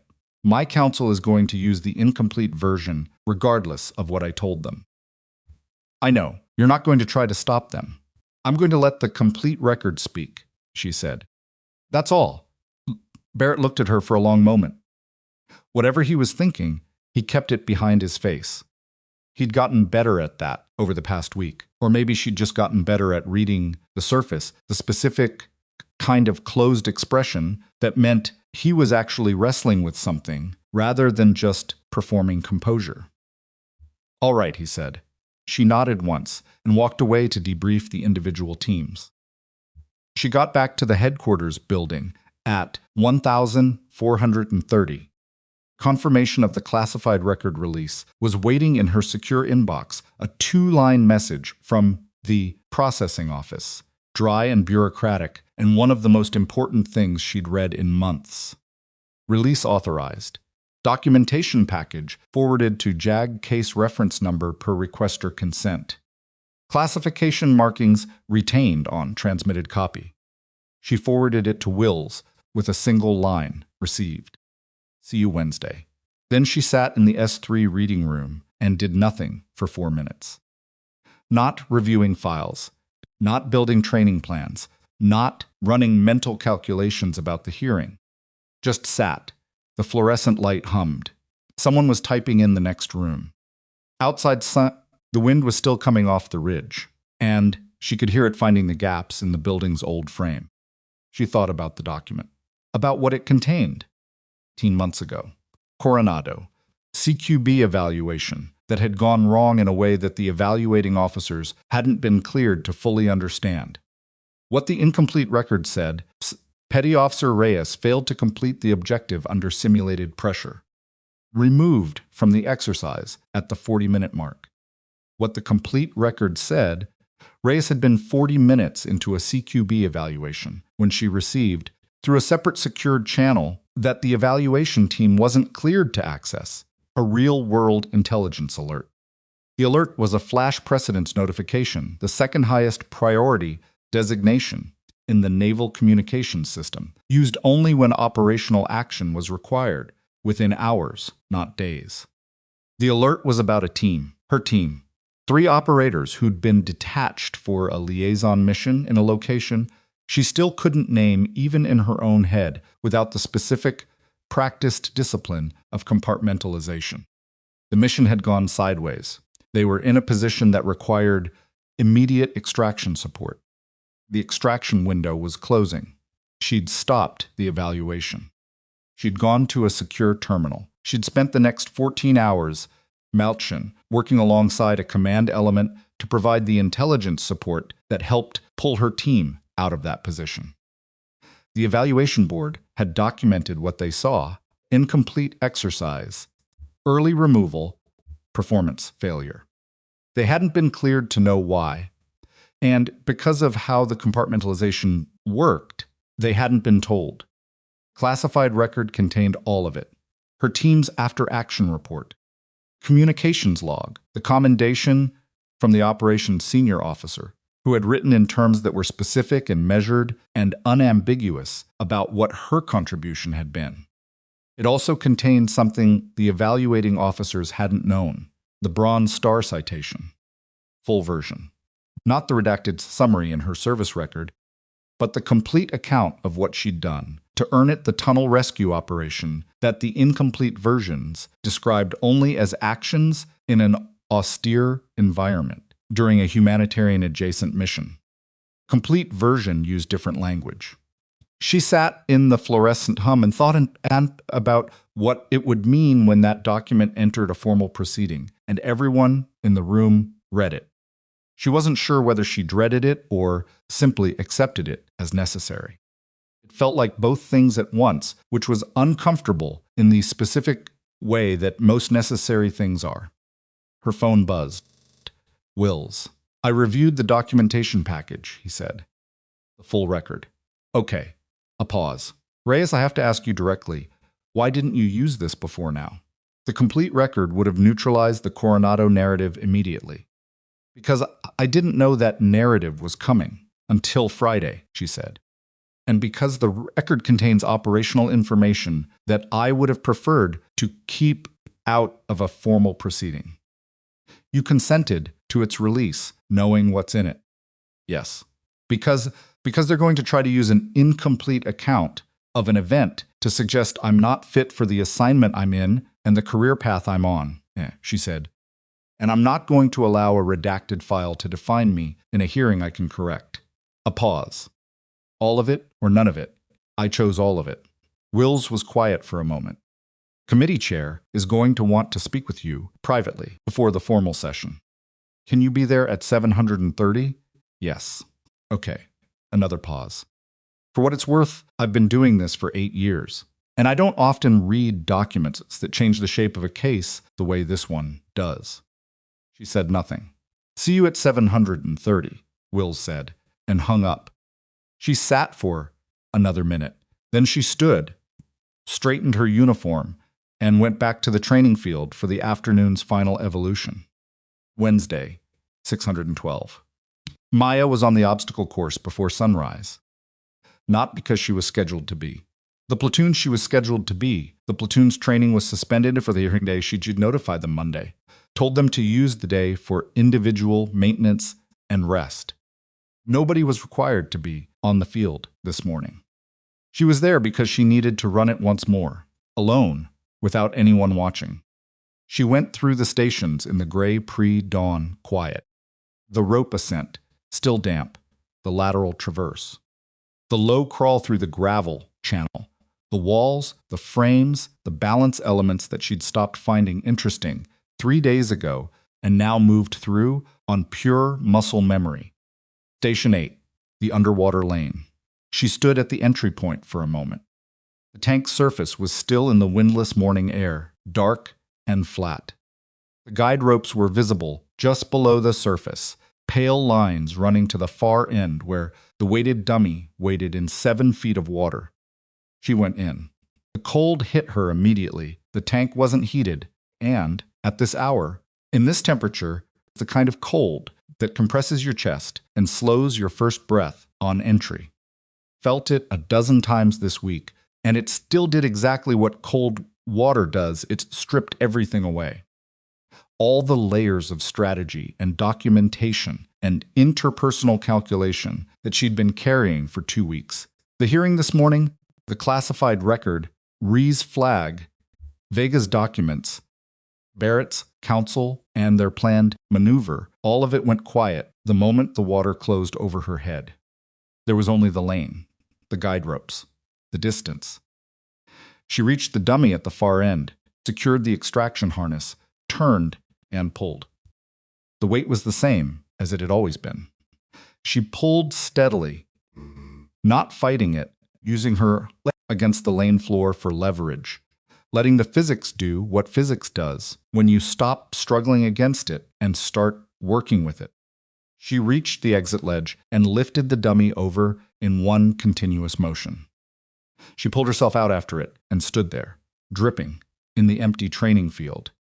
The base was starting to wake up around her lights, coming on in the distant barracks, a vehicle moving on the main road, the first birds doing whatever birds do at dawn on military installations. She checked her watch. 3 minutes, 41 seconds. She stood at the edge of the tank for a moment, breathing and thought about nothing in particular. Then she went to shower and change for the hearing. The JAG-G building sat at the administrative end of the installation. A low 2-story brick structure that looked identical to every other administrative building on the base and gave no external indication of what kinds of institutional reckoning happened inside it on any given day. Maya arrived at 725. Wills was waiting in the lobby, holding 2 paper cups of coffee. He handed her one without preamble. "Committee chair is Colonel Sandra Osi," he said, walking. 23 years. She's efficient, and she doesn't like theater. Don't perform. Just answer. I wasn't planning to perform. I know. I'm telling you anyway because some people can't help it under pressure. They went up the stairs. The second-floor corridor was quiet, a few clerks moving between offices, the low sound of a printer somewhere. Will stopped outside, a door marked Conference A, and turned to face her. Barrett's counsel filed a motion this morning to delay introduction of the classified record, he said, on the grounds that they need time to prepare a response to material they haven't had access to. Maya looked at him. On what basis? Due process. He paused. It's not frivolous. The committee will hear the motion. They might grant a delay. How long? A week. Maybe 2. She thought about that, about Reyes and the 3 names in Vega's documents, and the week or 2 in which things could be moved and altered and managed by people with administrative access and the institutional experience of doing exactly that. "What's your recommendation?" she said. "I think the motion will fail," Wills said. "The record was released through proper channels with your consent, and the committee chair has already reviewed it. But I wanted you to know it was coming." "All right."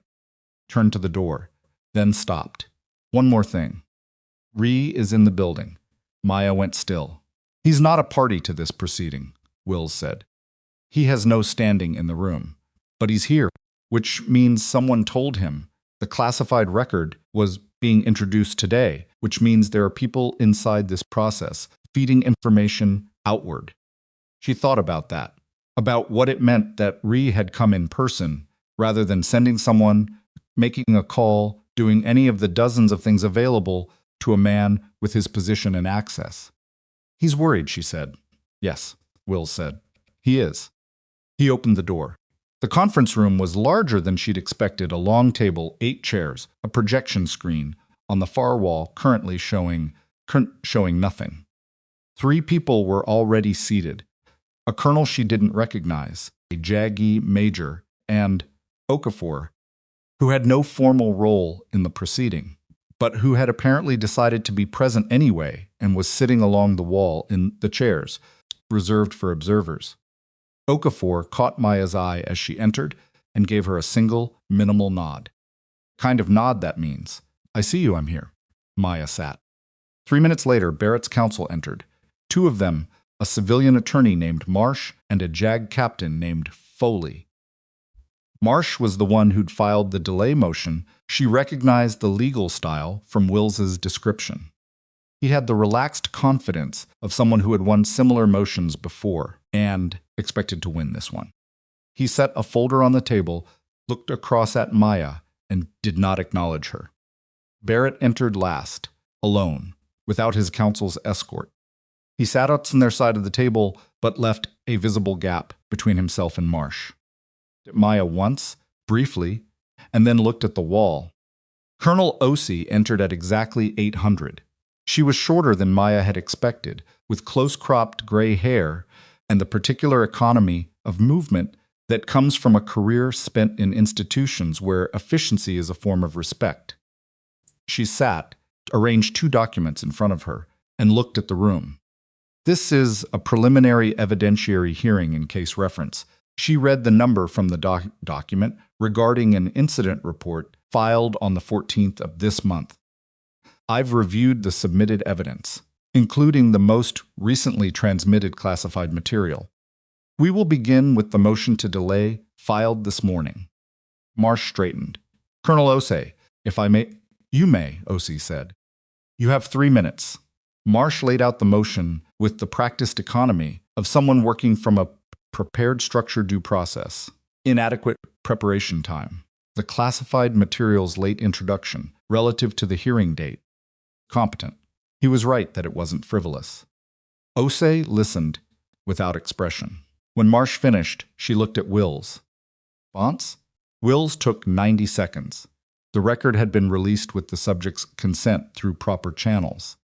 Committee chair had reviewed it. The material was relevant to claims being advanced by the moving party's own submitted evidence.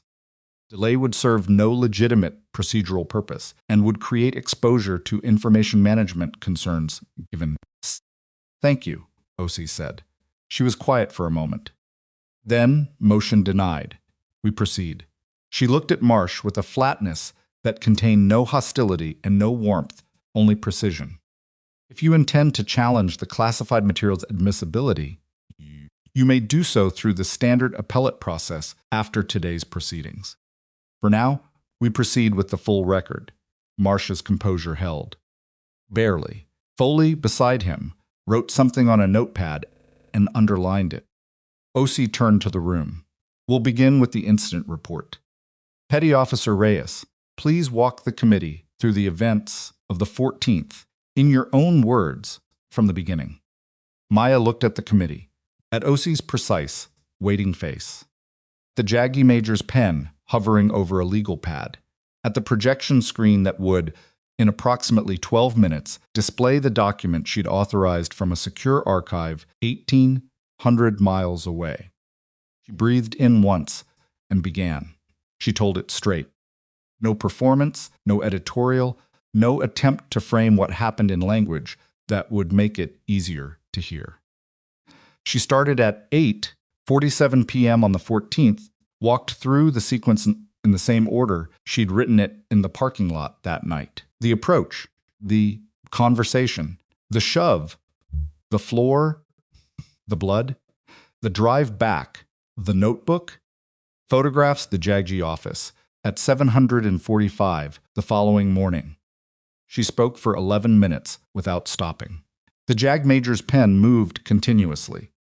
Osei watched her with the focused, unreadable attention of someone who has heard a great many accounts of a great many incidents and has long since stopped letting their face respond to content. When Maya finished, the room was quiet for a moment. Thank you, Osei said. Mr. Marsh. Marsh opened his folder. He had the careful measuring quality of an attorney, who had already decided on his approach and was now executing it with the confidence of someone who believes the ground is solid under his feet. He asked Maya to confirm the sequence of events. He asked whether she had consumed alcohol at the bar. He asked about the nature of her previous interactions with Sergeant Barrett prior to the 14th. She answered each question with the same flat precision she'd used in her account. One drink, no previous direct interaction. She'd identified him when he approached her. You described the incident as a shove, Marsh said. The footage shows contact. Would you characterize the contact as intentional? Yes. Would you characterize it as an assault? The JAG office characterized it as an assault. I reported what happened. You were on the floor for. Marsh consulted his notes. approximately 40 seconds before standing. Can you describe your physical and mental state during that period? I was assessing the situation. Marsh looked at her over the folder. 40 seconds is a significant pause. In my experience, Maya said, 40 seconds is about how long it takes to confirm you're not seriously injured. Identify the witnesses in the room and decide what your next action should be. She held his look. I've operated in environments where 40 seconds of stillness while your brain catches up to the situation is the difference between a good outcome and a bad one. Marsh wrote something. You mentioned your operational background. I want to ask about that, specifically about an incident at Naval Special Warfare Command, Coronado, approximately 18 months ago. All right. Our submitted materials reference an evaluation exercise during which you were removed from the field at the 40-minute mark due to a failure to complete the objective. Accurate? Partially accurate, Maya said. Can you be more specific? Wills spoke before she could. Colonel Osei, this is the area addressed by the classified documentation. I'd ask that we bring that material up before the committee before further examination on this point. Osei looked at him, then at Marsh. Mr. Marsh, do you have objection to introducing the classified material at this stage? Marsh's jaw moved slightly. He was recalibrating. The delay motion had failed, which meant the ground had shifted under him in the past 20 minutes, and he was now managing his own approach in real time. No objection, he said, which was the only answer available to him that didn't look like obstruction. Osei nodded to the JAGI major, who moved to the projection system. The document came up on the screen. The classification markings ran across the top in the specific format Maya had seen on operational material for 7 years. The committee chair leaned forward slightly. The JAGI major looked at it and then looked at the table. Marsh looked at it and went very still. Osei read from it aloud, selectively, choosing the sections with the deliberate editorial precision of someone who understood exactly what was in the document and what it meant. She read the communications log entry, the flash precedence alert, its timestamp, its content, the terminal it had been accessed from, the confirmation that Reyes had been the receiving operator. She read the operations officer's statement, which was 3 paragraphs long, and said, among other things, that the intelligence support provided in the subsequent 14-hour window had been instrumental in the successful recovery of 3 personnel from a deteriorating position. She read the commendation language. Then she read the Bronze Star citation, the complete version. The room was quiet enough that the building's ventilation was audible. The citation described a subterranean rescue operation in conditions that the document characterized as extreme, zero visibility, rising water, structural instability. 2 civilians and 1 military advisor trapped at a depth of approximately 9 meters in a flooded access tunnel. Reyes had entered the water alone after the primary extraction team was unable to advance beyond the first junction due to equipment failure. She had located all 3 individuals through acoustic contact and tactile navigation. She had brought them out in 2 passes, the second of which required her to return through water that had risen approximately 14 inches during the first pass. The citation's language was specific and measured and absolutely clear about what it was describing. When Osei finished reading, she set the document down and looked at Marsh. Marsh said nothing for a moment. He had the look of a man who has made a tactical error significant enough that the entire shape of the engagement has changed and he needs time to recalculate. Coronado evaluation, Osei said. Based on this material, the removal from the exercise at the 40-minute mark was a result of receiving an operational priority alert through evaluation team did not have access to. Is that your understanding, Petty Officer Reyes? Yes, Maya said. And your departure from the evaluation was to support an active extraction operation? Yes. Osei looked at Marsh. Do you wish to continue examination on the Coronado incident? A beat. No, Marsh said. The room adjusted around that word. It was a small adjustment. Nobody moved. Nobody changed their expression dramatically, but Maya felt it the way you feel a pressure change, a subtle atmospheric shift that tells you something has moved. O.C. turned to the committee. We'll take a 15-minute recess. Maya stood in the corridor outside Conference A and drank the remainder of her coffee, which had gone cold 40 minutes ago. Wills stood beside her, looking at nothing in particular. Marsh is going to pivot, Wills said quietly. He can't use Coronado anymore, so he's going to go back to the incident itself. He'll try to reframe it as a mutual escalation that you said something that provoked a physical response. The footage doesn't support that. The footage shows contact and result. It doesn't have audio. He paused. The bartender, Pete, his statement says he didn't hear the exchange clearly.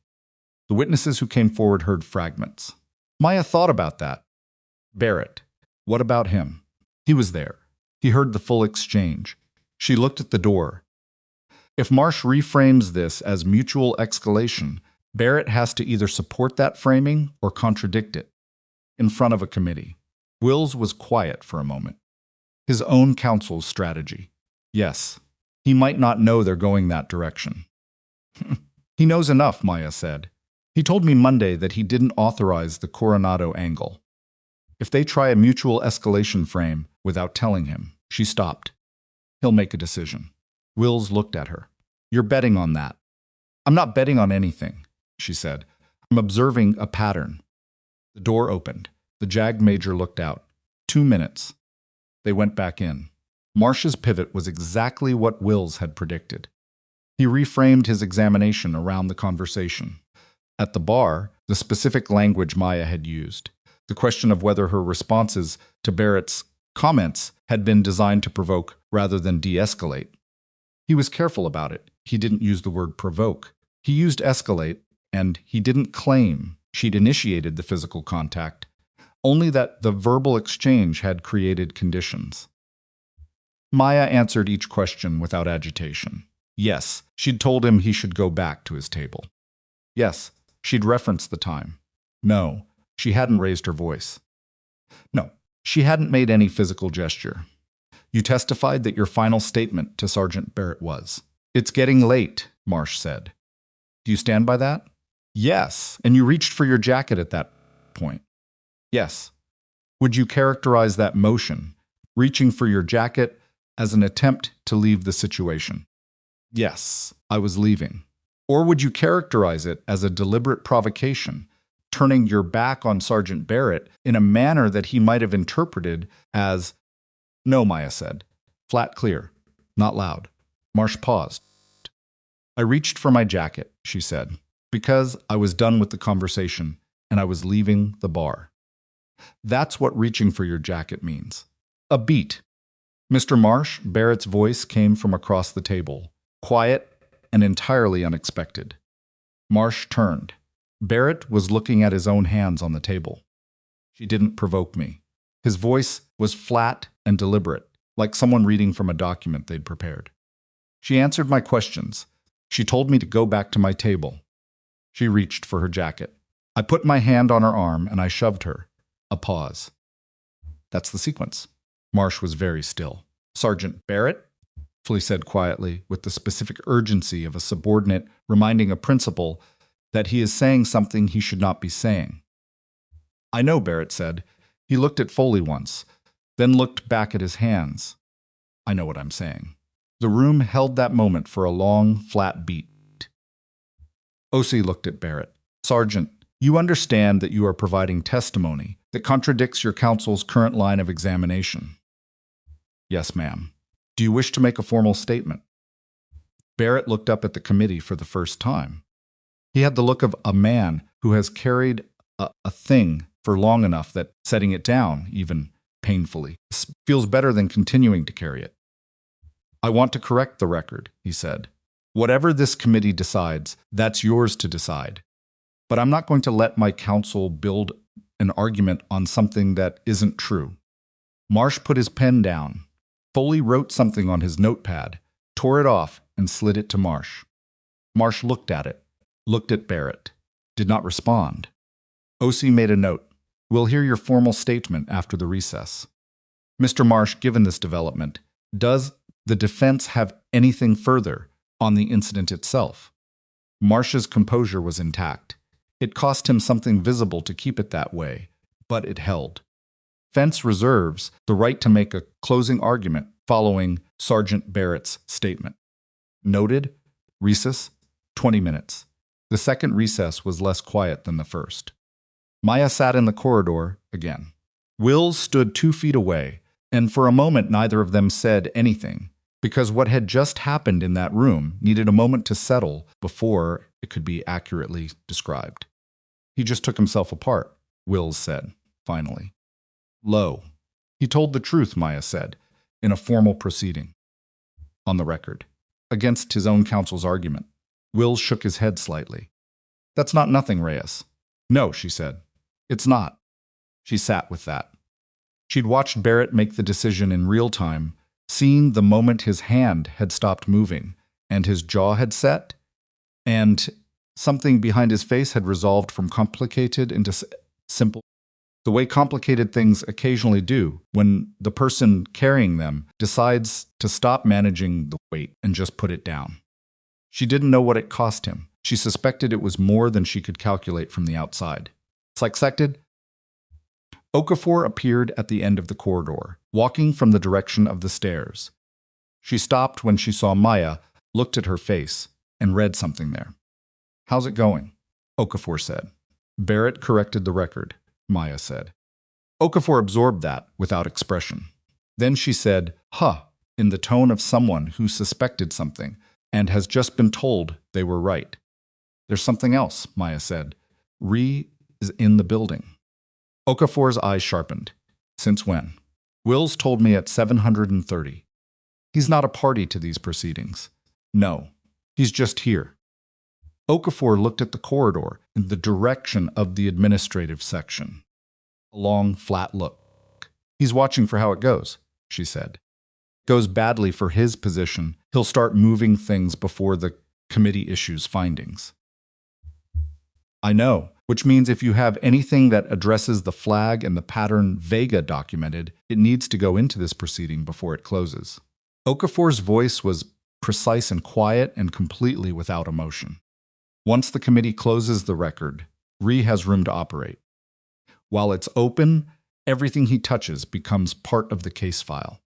Maya looked at Wills. Wills looked back at her. He had the expression of a man running calculations. The Vega documentation isn't part of the current proceeding, he said carefully. The flag is related, but technically a separate matter. Can it be introduced? Maya asked. As supplementary material relevant to the broader context of the complaint, possibly. The committee chair has discretion. He paused. O.C. has already read the classified record. She's not an uninformed party. Then let me ask her, Maya said. Wills looked at her for a long moment. In the room. On the record. Yes, he breathed out. All right. The JAG Major appeared at the conference room door. Colonel Sosi is ready. Barrett's formal statement took 9 minutes. He gave it without notes, looking at the table for most of it, occasionally looking at Osei. He described the full sequence at the bar in terms that were consistent with Maya's account in every detail. He described his own state of mind, the alcohol, the audience, the particular kind of confidence that stops being confidence and starts being something worse when it goes unchecked long enough. He described the moment of the shove in terms that were specific and unsparing. He said he'd known within minutes that it was wrong. He said Slide filed his initial incident report with a version of events that was incomplete, which he was now correcting. He did not apologize in the formal statement. He said that was something he owed separately, in a different context, and he planned to do it. O.C. listened without interrupting. When he finished, she was quiet for a moment. Thank you, Sergeant Barrett, she said. She looked at her documents. Before we move to closing arguments, Petty Officer Reyes has indicated she has a request for the committee. Marsh looked up. Petty Officer Reyes, Osei said. Maya stood. Colonel Osei I'd like to request that the committee consider supplementary materials relevant to what I believe is a pattern of administrative action connected to this case. Specifically, a discretionary personnel flag placed on my record 8 days prior to this incident, before any report was filed by Major Dennis Reyes, and documentation suggesting that similar flags were used against 3 other female service members across 4 years. The room was very quiet. Marsh had gone entirely still. Foley's pen had stopped moving. The flag itself is an administrative matter, Maya continued, and a separate proceeding may be appropriate for the full scope. But I believe it's relevant to this committee's understanding of the context in which this incident occurred and was subsequently handled. She paused. I'm requesting that the committee consider it within the scope of today's record. O.C. looked at her, then at Marsh. Counsel's response? Marsh's response was 4 seconds delayed, which, in a formal proceeding, might as well have been a full minute. The defense would request that any additional materials be submitted through the standard supplementary process for committee review, which would require a delay, O.C. said. Yes. O.C. looked at the materials in front of her. She looked at the Jaggi Major. Then she looked at Maya. Is the documentation you're referencing available for immediate submission? Yes, Maya said. She looked at Wills, who reached into the folder in front of him and produced a printed copy of Vega's files, which they had prepared that morning. Wills slid the documents to the Jaggi Major. Ose took them. She read for 4 minutes without speaking. In those 4 minutes, the conference room had the specific quality of a room where people are trying very hard not to move. Marsh whispered something to Foley. Foley shook his head slightly. O.C. set the documents down. The committee will consider this material, she said. Mr. Marsh, you will have 24 hours to respond in writing to the supplementary submission. The committee's findings will not be issued until that response is received or the deadline passes without response. She looked at the room. Closing arguments. 15 minutes each. Mr. Marsh, you may begin. Marsh's closing was competent. He'd had perhaps 40 minutes to rebuild an argument around material that had just dismantled his previous strategy, and he'd done what a good attorney does. In that situation, he retreated to procedural ground, questions of process and timeline, and the formal standards of evidence, away from the factual terrain that had turned against him. He argued that Barrett's formal statement, while significant, was made outside the standard pretrial disclosure process. He argued that the supplementary documentation was a separate matter and should be reviewed separately. He argued that the committee should confine its findings to the specific incident and the specific record before it. None of it was wrong, exactly. It was just less than what the room had already seen. Wills's closing was shorter. He walked through the evidence in sequence, the footage, the witness statements, Barrett's own testimony, the classified record, the personnel flag, and its timing. He didn't editorialize. He didn't need to. The sequence spoke well enough for itself when laid out cleanly. He sat. O.C. made a final note. The committee will deliberate. All parties are to remain available for notification within the next 72 hours. This session is adjourned. She stood. Everyone stood. She gathered her documents and left the room with the Jaggi Major at her shoulder, and then the room was just a room again, chairs and a table and a projection screen showing nothing. Marsh packed his folder without speaking. Foley followed him. At the door, Marsh paused and looked back at the table, at no one in particular, and then left.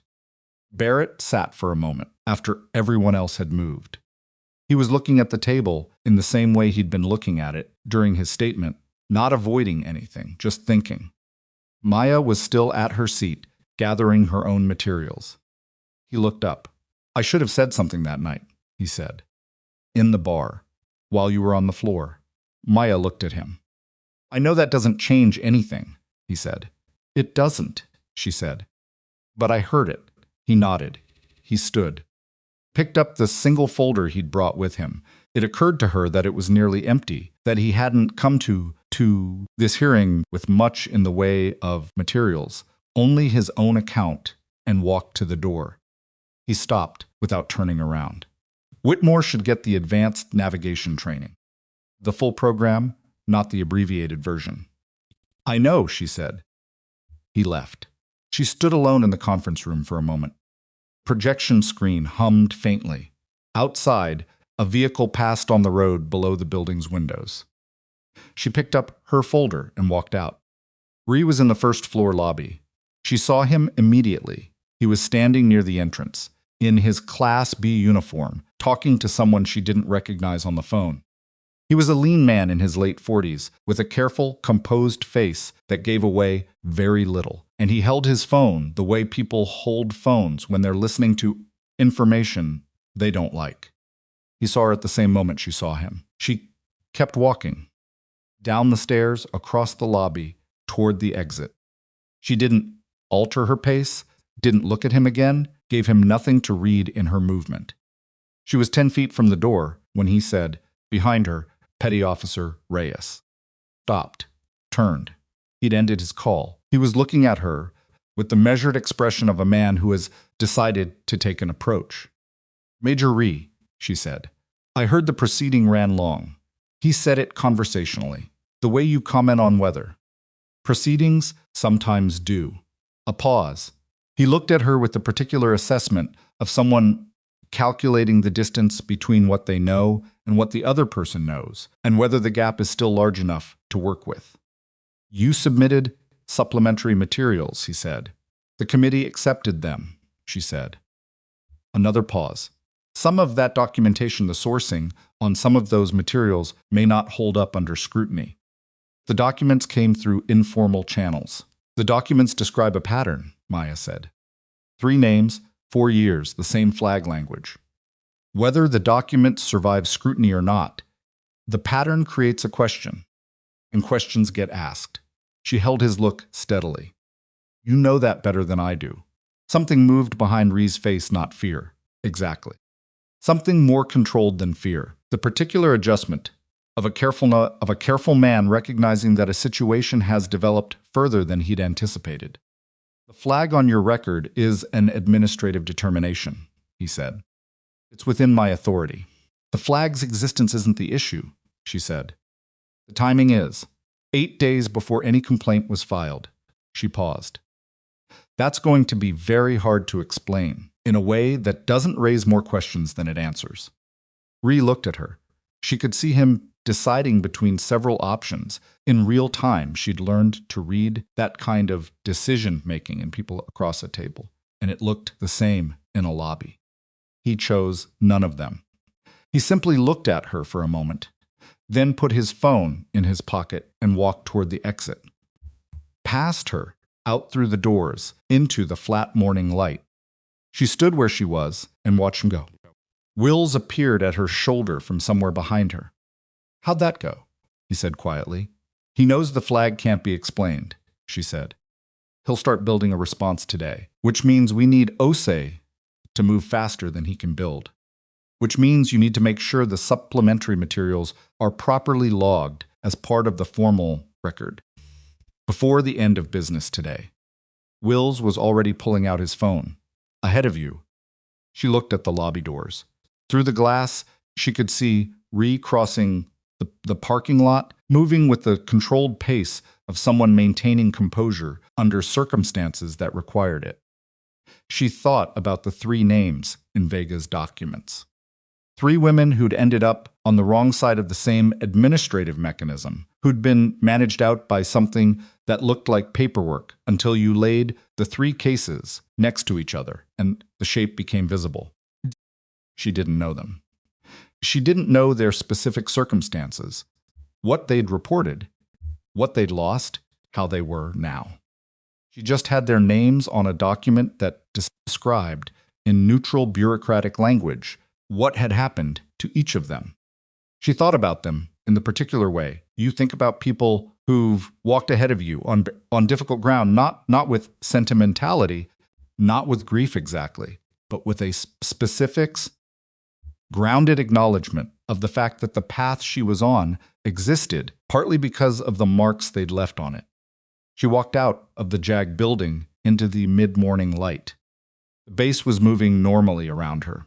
Vehicles, personnel, the ordinary operational rhythm of an institution that did not stop for hearings or proceedings or the particular reckonings of individuals within it. She walked across the parking lot and onto the road that connected the administrative section to the training area, because she had a platoon whose training had been suspended for the day and who would be back on the field tomorrow, and there was work left to do. Her phone buzzed. Okafor. A text, 3 words, flag review opened. Maya looked at the message for a moment. Then she put her phone away and kept walking. She didn't know yet what the committee would find. She didn't know what Reyes would do in the 72 hours before the findings came down, or whether the formal flag review would move fast enough to matter, or what Barrett's career would look like. On the other side of this, or whether the 3 names in Vega's document would ever be formally connected to the pattern they'd been part of. She knew what she had done. She knew what she had documented and filed and submitted and refused to be argued out of. She knew what the record now contained, the complete record, all of it, and she knew that it would sit in that formal archive with her name on it for as long as the institution kept records. That was enough for right now. It would have to be. The findings came down on a Friday, not 72 hours after the hearing 61. OC moved faster than anyone had predicted, which told Maya something about what the committee had found and how clearly they'd found it. Ike's fast findings in a formal proceeding usually meant one of 2 things. Either the evidence was so thin that there was nothing to deliberate, or it was so clear that deliberation was a formality. Maya was on the training field with Barrett's platoon when Wills called. She stepped away from the evolution. Garza was running the team through the Northwest Contact Transition Drill, the one Barrett had identified as a training gap, and walked to the edge of the field. "It's done," Wills said. "Tell me." Barrett, formal reprimand, filed in his permanent record. Reduction from Sergeant First Class to Sergeant. Mandatory reassignment outside the Joint Command, effective in 30 days. His unit receives a formal counseling statement for collective failure to intervene. A pause. The flag review finding came through the IG's office simultaneously. His discretionary flag authority has been suspended pending a full Inspector General investigation into the 3 prior cases. He's been placed on administrative hold. Maya looked at the field. Garza's team was running the transition clean right flank, maintaining, left flank adjusting, the seam closing the way it was supposed to close. "What about the 3 names?" she said. "The IG investigation will include a review of all 3 prior cases. Whether they result in formal findings is that depend on what they find, what records still exist, whether the women involved want to participate." Wills paused. "That part is going to take time." "I know. Reyes." He paused. "The flag on your record has been removed, effective immediately. Your promotion board eligibility is restored. And the committee issued a supplementary recommendation, separate from the formal findings, requesting that Naval Special Warfare Command conduct an independent review of your career trajectory relative to the administrative actions taken in the past year." Stood at the edge of the field and said nothing for a moment. "Command tour," she said. "That's the door reopening," Wills said. "What you do with it is yours." She thanked him and hung up. She stood there for another 30 seconds, watching Garza's team run the drill. The sky above the training field had cleared overnight. It was the first genuinely blue sky in a week, the kind that makes everything below it look slightly more real than usual. The wind off the ridge was gone. In its place, the flat, clean air of a late autumn morning on a military installation, which smelled like nothing in particular, and somehow like everything. She walked back to the drill. Again, she said to Garza, "Left flank, you're still half a beat late on the adjust." One more time. She told Barrett that afternoon. He was in the equipment bay, running maintenance on the platoon's radio kit, the kind of end-of-week task that NCOs do, partly because it needs doing, and partly because physical work gives the hand something to do while the head works through other things. He heard her footsteps on some concrete floor and looked up. She gave him the findings straight. Reprimand, reduction, reassignment. She watched his face take it, not collapse, not perform, just take it. He set down the radio component he'd been working on. The reduction, he said, that I expected. The reassignment is 30 days out, she said. You have time to transition the platoon properly. He nodded. Where? The order didn't specify. You'll get it through your chain. He picked up the radio component again, turned it over in his hands, not examining it, just holding it. I've had this platoon for 2 years. I know. They're going to be fine, he said. It came out slightly less certain than he'd intended, and he seemed to hear that, because he set the component down again. They're going to be fine. Whitmore gets the advanced navigation training next cycle, she said. I put it in the formal training recommendation. It's in the record. Barrett looked at her. Something crossed his face that was complicated and human and not entirely resolved. You didn't have to do that. It was the right call. That's why I did it. He was quiet for a moment.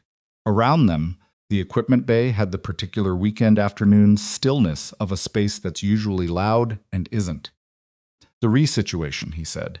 That wasn't. I want you to know I didn't know anything about the flag. I know that.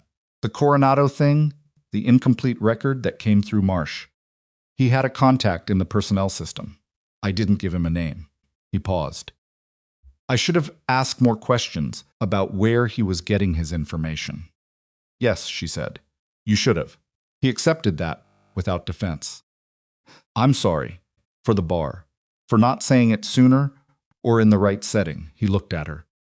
I know it doesn't fix anything. I'm not saying it to fix anything. Maya looked at him for a moment. A large man in a maintenance bay, holding a radio component, saying a thing that cost him something real to say. I heard it, she said. Same words she'd used in the conference room. Different weight now. He nodded. She left him to his maintenance work. The last training day was Monday. Maya had structured it as a full integration exercise, everything from the 2 weeks combined into a single 4-hour evolution that required the platoon to use every skill they'd developed in sequence under cumulative time pressure. Navigation, communications, mount clearance, underwater extraction, casualty handling, the Northwest contact transition, and a final command decision problem at the objective that she'd designed herself and hadn't shared with anyone in advance. She ran it with them. The 4 hours had the particular texture of something that has been built carefully over time, not perfect, not without friction, coherent in the specific way that a group of people develops coherence when they've been pushed in the same direction long enough. Garza's team ran the mount clearance with the confident, slightly impatient efficiency of people who'd done this so many times it had become vocabulary rather than translation. Whitmore hit all 12 navigation waypoints. Inside time, using the magnetic declination adjustment she'd shown him the previous Thursday. His map margins were still covered in small, meticulous notes. The underwater extraction, the platoon averaged 4 minutes, 8 seconds across all rotations. 2 teams inside 4 minutes. Barrett's rotation came in at 3 minutes, 51 seconds, which was his best time of the 2 weeks, and which he completed without comment, just pulled himself over the exit ledge and moved to the accountability call. Command decision problem at the final objective was a simulated scenario she'd constructed around a real operational template, 3 routes to an exfil point, each with different risk profiles, incoming threat on one vector, time constraint that eliminated the safest routes, and a casualty whose condition would deteriorate if the team didn't move in the next 8 minutes. No right answer. Just a decision that had to be made with incomplete information on a ticking clock. Barrett read the scenario looked at his 3 team leaders, and made a call in 45 seconds. Not the call she would have made. Not wrong. Either a different weighting of the variables, a different read on the threat vector's likely speed. She noted both things: the speed of the decision, which was correct, and the reasoning behind it, which was sound, even if the conclusion differed from hers. Once the exercise ended and the platoon fell into the cool-down formation, she stood in front of them for the last time. 22 faces. Some of them she knew well now: Garza's steady, watchful expression, Whitmore's quiet attentiveness, Therese, who was back from the aid station and had been pushing hard all week to make up for the sessions he'd missed. Others she knew less well, which was normal. 2 weeks wasn't enough time to fully know anyone, and she'd long since stopped pretending otherwise. She gave them the evaluation results straight: 14 of 22 above standard across all assessment categories, the highest proportion this unit had recorded in 3 consecutive evaluation cycles. She told them what they'd improved and where the remaining gaps were. She told them Whitmore was going into advanced navigation training next cycle. She told them the northwest contact transition was not yet automatic and needed another month of deliberate drilling before it would function under full operational stress. She didn't give a speech. She wasn't built for speeches, and they weren't built to receive them. She said, "You worked well. Do something with it." And she dismissed them. Okafor was waiting at the edge of the field. "How'd they finish?" Okafor said. "Strong," Maya said. 14 above standard. Okafor nodded. "I heard. Word travels fast. Word always travels fast. You've been here long enough to know that." Okafor looked at the platoon dispersing across the field. "Refiled a response to the IG preliminary findings this morning." Maya looked at her. "What kind of response?" "The kind where a man's attorney argues that all 3 prior flags were within administrative authority and the timing was coincidental." Oka's voice was entirely level. "The IG didn't find it convincing. They've elevated the investigation to formal status, which means Reyes' authority is suspended for the duration, and the 3 prior cases are being reviewed by an independent panel." "How long does a formal IG investigation take?" "Months. Sometimes longer." Okafor paused. "But the flag is off your record. The board eligibility is restored, and the NSW recommendation is in writing, which means it's in the system, which means somebody in the Special Warfare Command is going to read it." Maya looked at the field. The last few soldiers were crossing toward the equipment bay, the day winding down around them in the ordinary way that days wind down on military installations, not dramatically, not with ceremony, just the gradual dispersal of people back to their other obligations. "The 3 women," Maya said, "the ones from Vega's documents. Is there a way to, is anyone reaching out to them? The IG office will contact them as part of the formal process." Okafor looked at her. "Whether they respond is their call. I know." Maya paused. "I'd like to write to them, personally. Not officially, not through the process. Just a letter." Okafor was quiet for a moment. "That's not something I can facilitate through official channels." "I know that too." Another pause. "Vega has their names," Okafor said carefully. "He contacted you first. He might, through his own journalistic process, be in a position to make a request on your behalf." She looked at the field again. "That's a thing that might happen." "That's a thing that might happen," Maya agreed. Okafor almost smiled. It lasted about half a second. "Get some rest, Reyes. You look like you haven't slept properly in 2 weeks." "I haven't." "Well, now you can." She walked away across the field, straight-backed and efficient, the same as she always moved. Maya watched her go. She called Vega that evening. He answered on the first ring, which suggested he'd been expecting the call, or something like it. She asked whether he had contact information for the 3 women. He said he did, and that he'd been considering reaching out to them himself for a follow-up piece, but had been waiting until the formal IG investigation was confirmed public record. "Confirmed," she said. I heard a pause. What do you want me to tell them if I reach out? I don't want you to tell them anything, she said. I want to write them each a letter. I'd like you to pass them along. That's not typically how I operate, he said. I know. I'm asking anyway. A longer pause. What would the letters say? She thought about that. That I know what happened to them. That it's documented now. That the investigation is open. A pause. And that I'm sorry it took this long. Vega was quiet for a moment. Write them. Send them to me. I'll make sure they get there. She thanked him and hung up.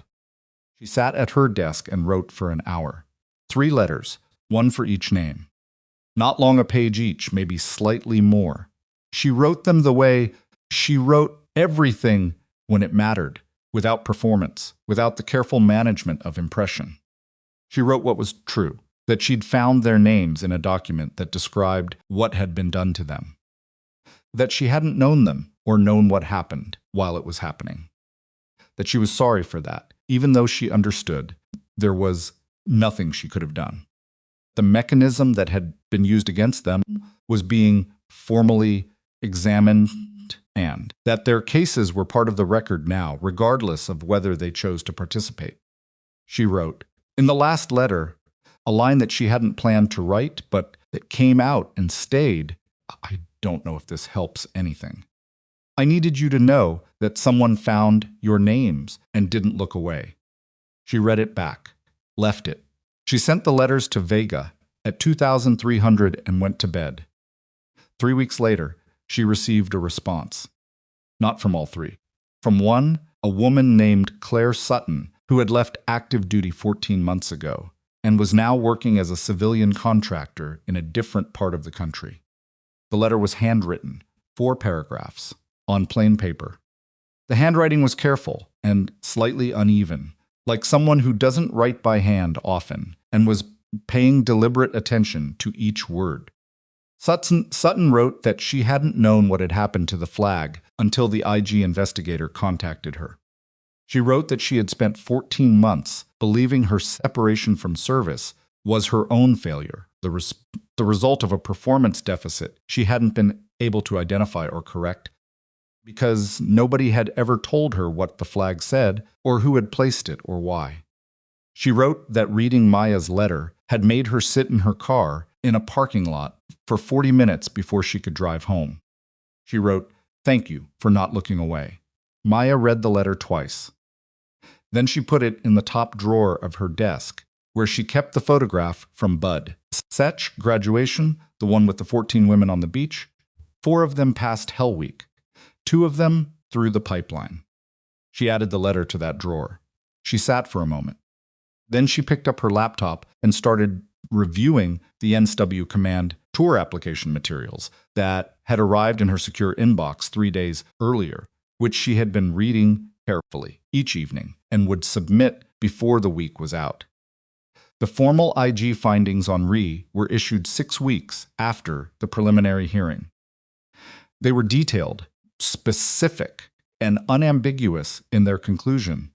4 cases over 4 years, same non-standard flag language, timing consistent with administrative retaliation, authority exercised outside its legitimate scope. Reyes' rank was reduced. He was reassigned to a non-supervisory administrative position with no personnel authority. The reduction in his case came down differently than Barrett's had, not dramatically, not in a room full of people, but in a memo that arrived on a Tuesday morning and was filed with the same bureaucratic neutrality that had been the instrument of the original harm. That felt appropriate, in the specific way that institutional reckonings usually do, not satisfying, not cinematic, just accurate. Maya heard about it from Okafor, who sent a 2-word text, "It's done." Maya sent back, "Thank you." She was in the middle of something when the message came through. She read it, put the phone face down, and went back to what she was doing. Not because the outcome didn't matter, because it had already been processed, filed, closed, complete. She'd done what needed doing the night she sat in her car in the dark parking lot with a notebook and wrote down the sequence of events in the flat, factual language of an after-action report. Everything that happened after that had been the consequence of that decision. She didn't need to experience the consequences dramatically to understand their significance. Barrett left Fort Mercer on a Wednesday morning, 31 days after the hearing. His reassignment orders put him at a training battalion, 2 states, over not a punishment post, not a career-ending placement, but a reset. Room to rebuild something from a different foundation. She saw him once more before he left. It was unplanned. She was coming out of the S3 building, and he was in the parking lot loading a duffel into his truck. He saw her. She stopped. New assignment? She said. Training battalion, he said. Instructors. That's good work. Yeah. He looked at the duffel in his hands for a moment. I've been thinking about what you said. About Whitmore and the linear assessments. And I think I've been there are probably other people I've evaluated wrong. Because I was looking at the score instead of the pattern. He paused. I don't know what to do with that. Exactly. I just think it's true. You do something with it every day, you're in front of soldiers, she said. That's how it works. He looked at her. Something in his face that was both simpler and more complicated than anything that had been there in the first weeks she'd known him. You're going to get the command tour, he said. I applied last week. You're going to get it. Flat. Certain. Not a compliment, just a read of the situation. Maybe, she said. He put the duffel in the truck and closed the tailgate. He held out his hand. She shook it. His grip was firm and brief. He got in the truck and drove out of the lot, and she watched him go and then walked back to what she'd been doing. Garza came to her on the Thursday before she left Fort Mercer. He knocked on the frame of the open door to the training office, same energy as the Friday evening he'd come to tell her about the meeting at the bar, slightly uncomfortable, slightly determined. Specialist, she said. Ma'am. He came in, stood in front of her desk. I wanted to. I've been thinking about applying for the assessment and selection pipeline. Ranger program. She looked at him. You have the scores for it. I know. He paused. I wanted to ask if you thought it was a good call. She looked at him for a moment. 24 years old. Solids instincts. Consistent under pressure. The kind of judgment that came from somewhere real rather than from training alone. She thought about the Friday evening he'd walked across the base to tell her something that cost him social capital with the people he had to work alongside every day. Yes, she said. It's a good call. He nodded. Then he looked at the floor, then back at her. The thing at the bar. Coming to tell you I've been thinking about whether I did that because it was right or because I was calculating which side was going to win. She waited. I think it was both, he said. I'm not sure if that makes it less. Makes it human, she said. The best calls I've ever seen in operational environments were made by people who were scared and calculating and did the right thing anyway. She paused. That's the actual definition of the thing. Not the absence of calculation. The decisions despite it. He stood with that for a moment. Go put in the application, she said. He left. On her last evening at Fort Mercer, Maya drove to the Iron Harbor Tavern. She didn't go in. She pulled into the parking lot, killed the engine, and sat in the dark with the wind down. The sign out front still had 2 missing letters. The lot was half full. Through the walls, she could hear the muffled bass of music from the speakers that were still too loud for the size of the room. She sat for a while. She wasn't looking for anything in particular. She wasn't completing a circle or processing a symbolic return. She was just a person sitting in a parking lot outside a bar, looking at a building where something bad had happened to her, and where, because of that, a great deal else had happened after. She thought about the floor, the ceiling tiles, the cold phone lights. The 40 seconds that had felt, at the time, like the heaviest 40 seconds she'd carried since Bud SSH. She thought about what it had taken to stay down. Not physically. The physical part was straightforward. She'd been hurt worse, in worse places, with less at stake. What it had taken was the decision to not let her anger be faster than her judgment. To let the moment exist without trying to override it with something more comfortable. To lie on that floor and think instead of react. She'd been doing that for 7 years without a name for it, without a formal framework or a citation. Just the practice, repeated, until it was the only response available to her when the pressure came. Started the engine. Phone was on the passenger seat.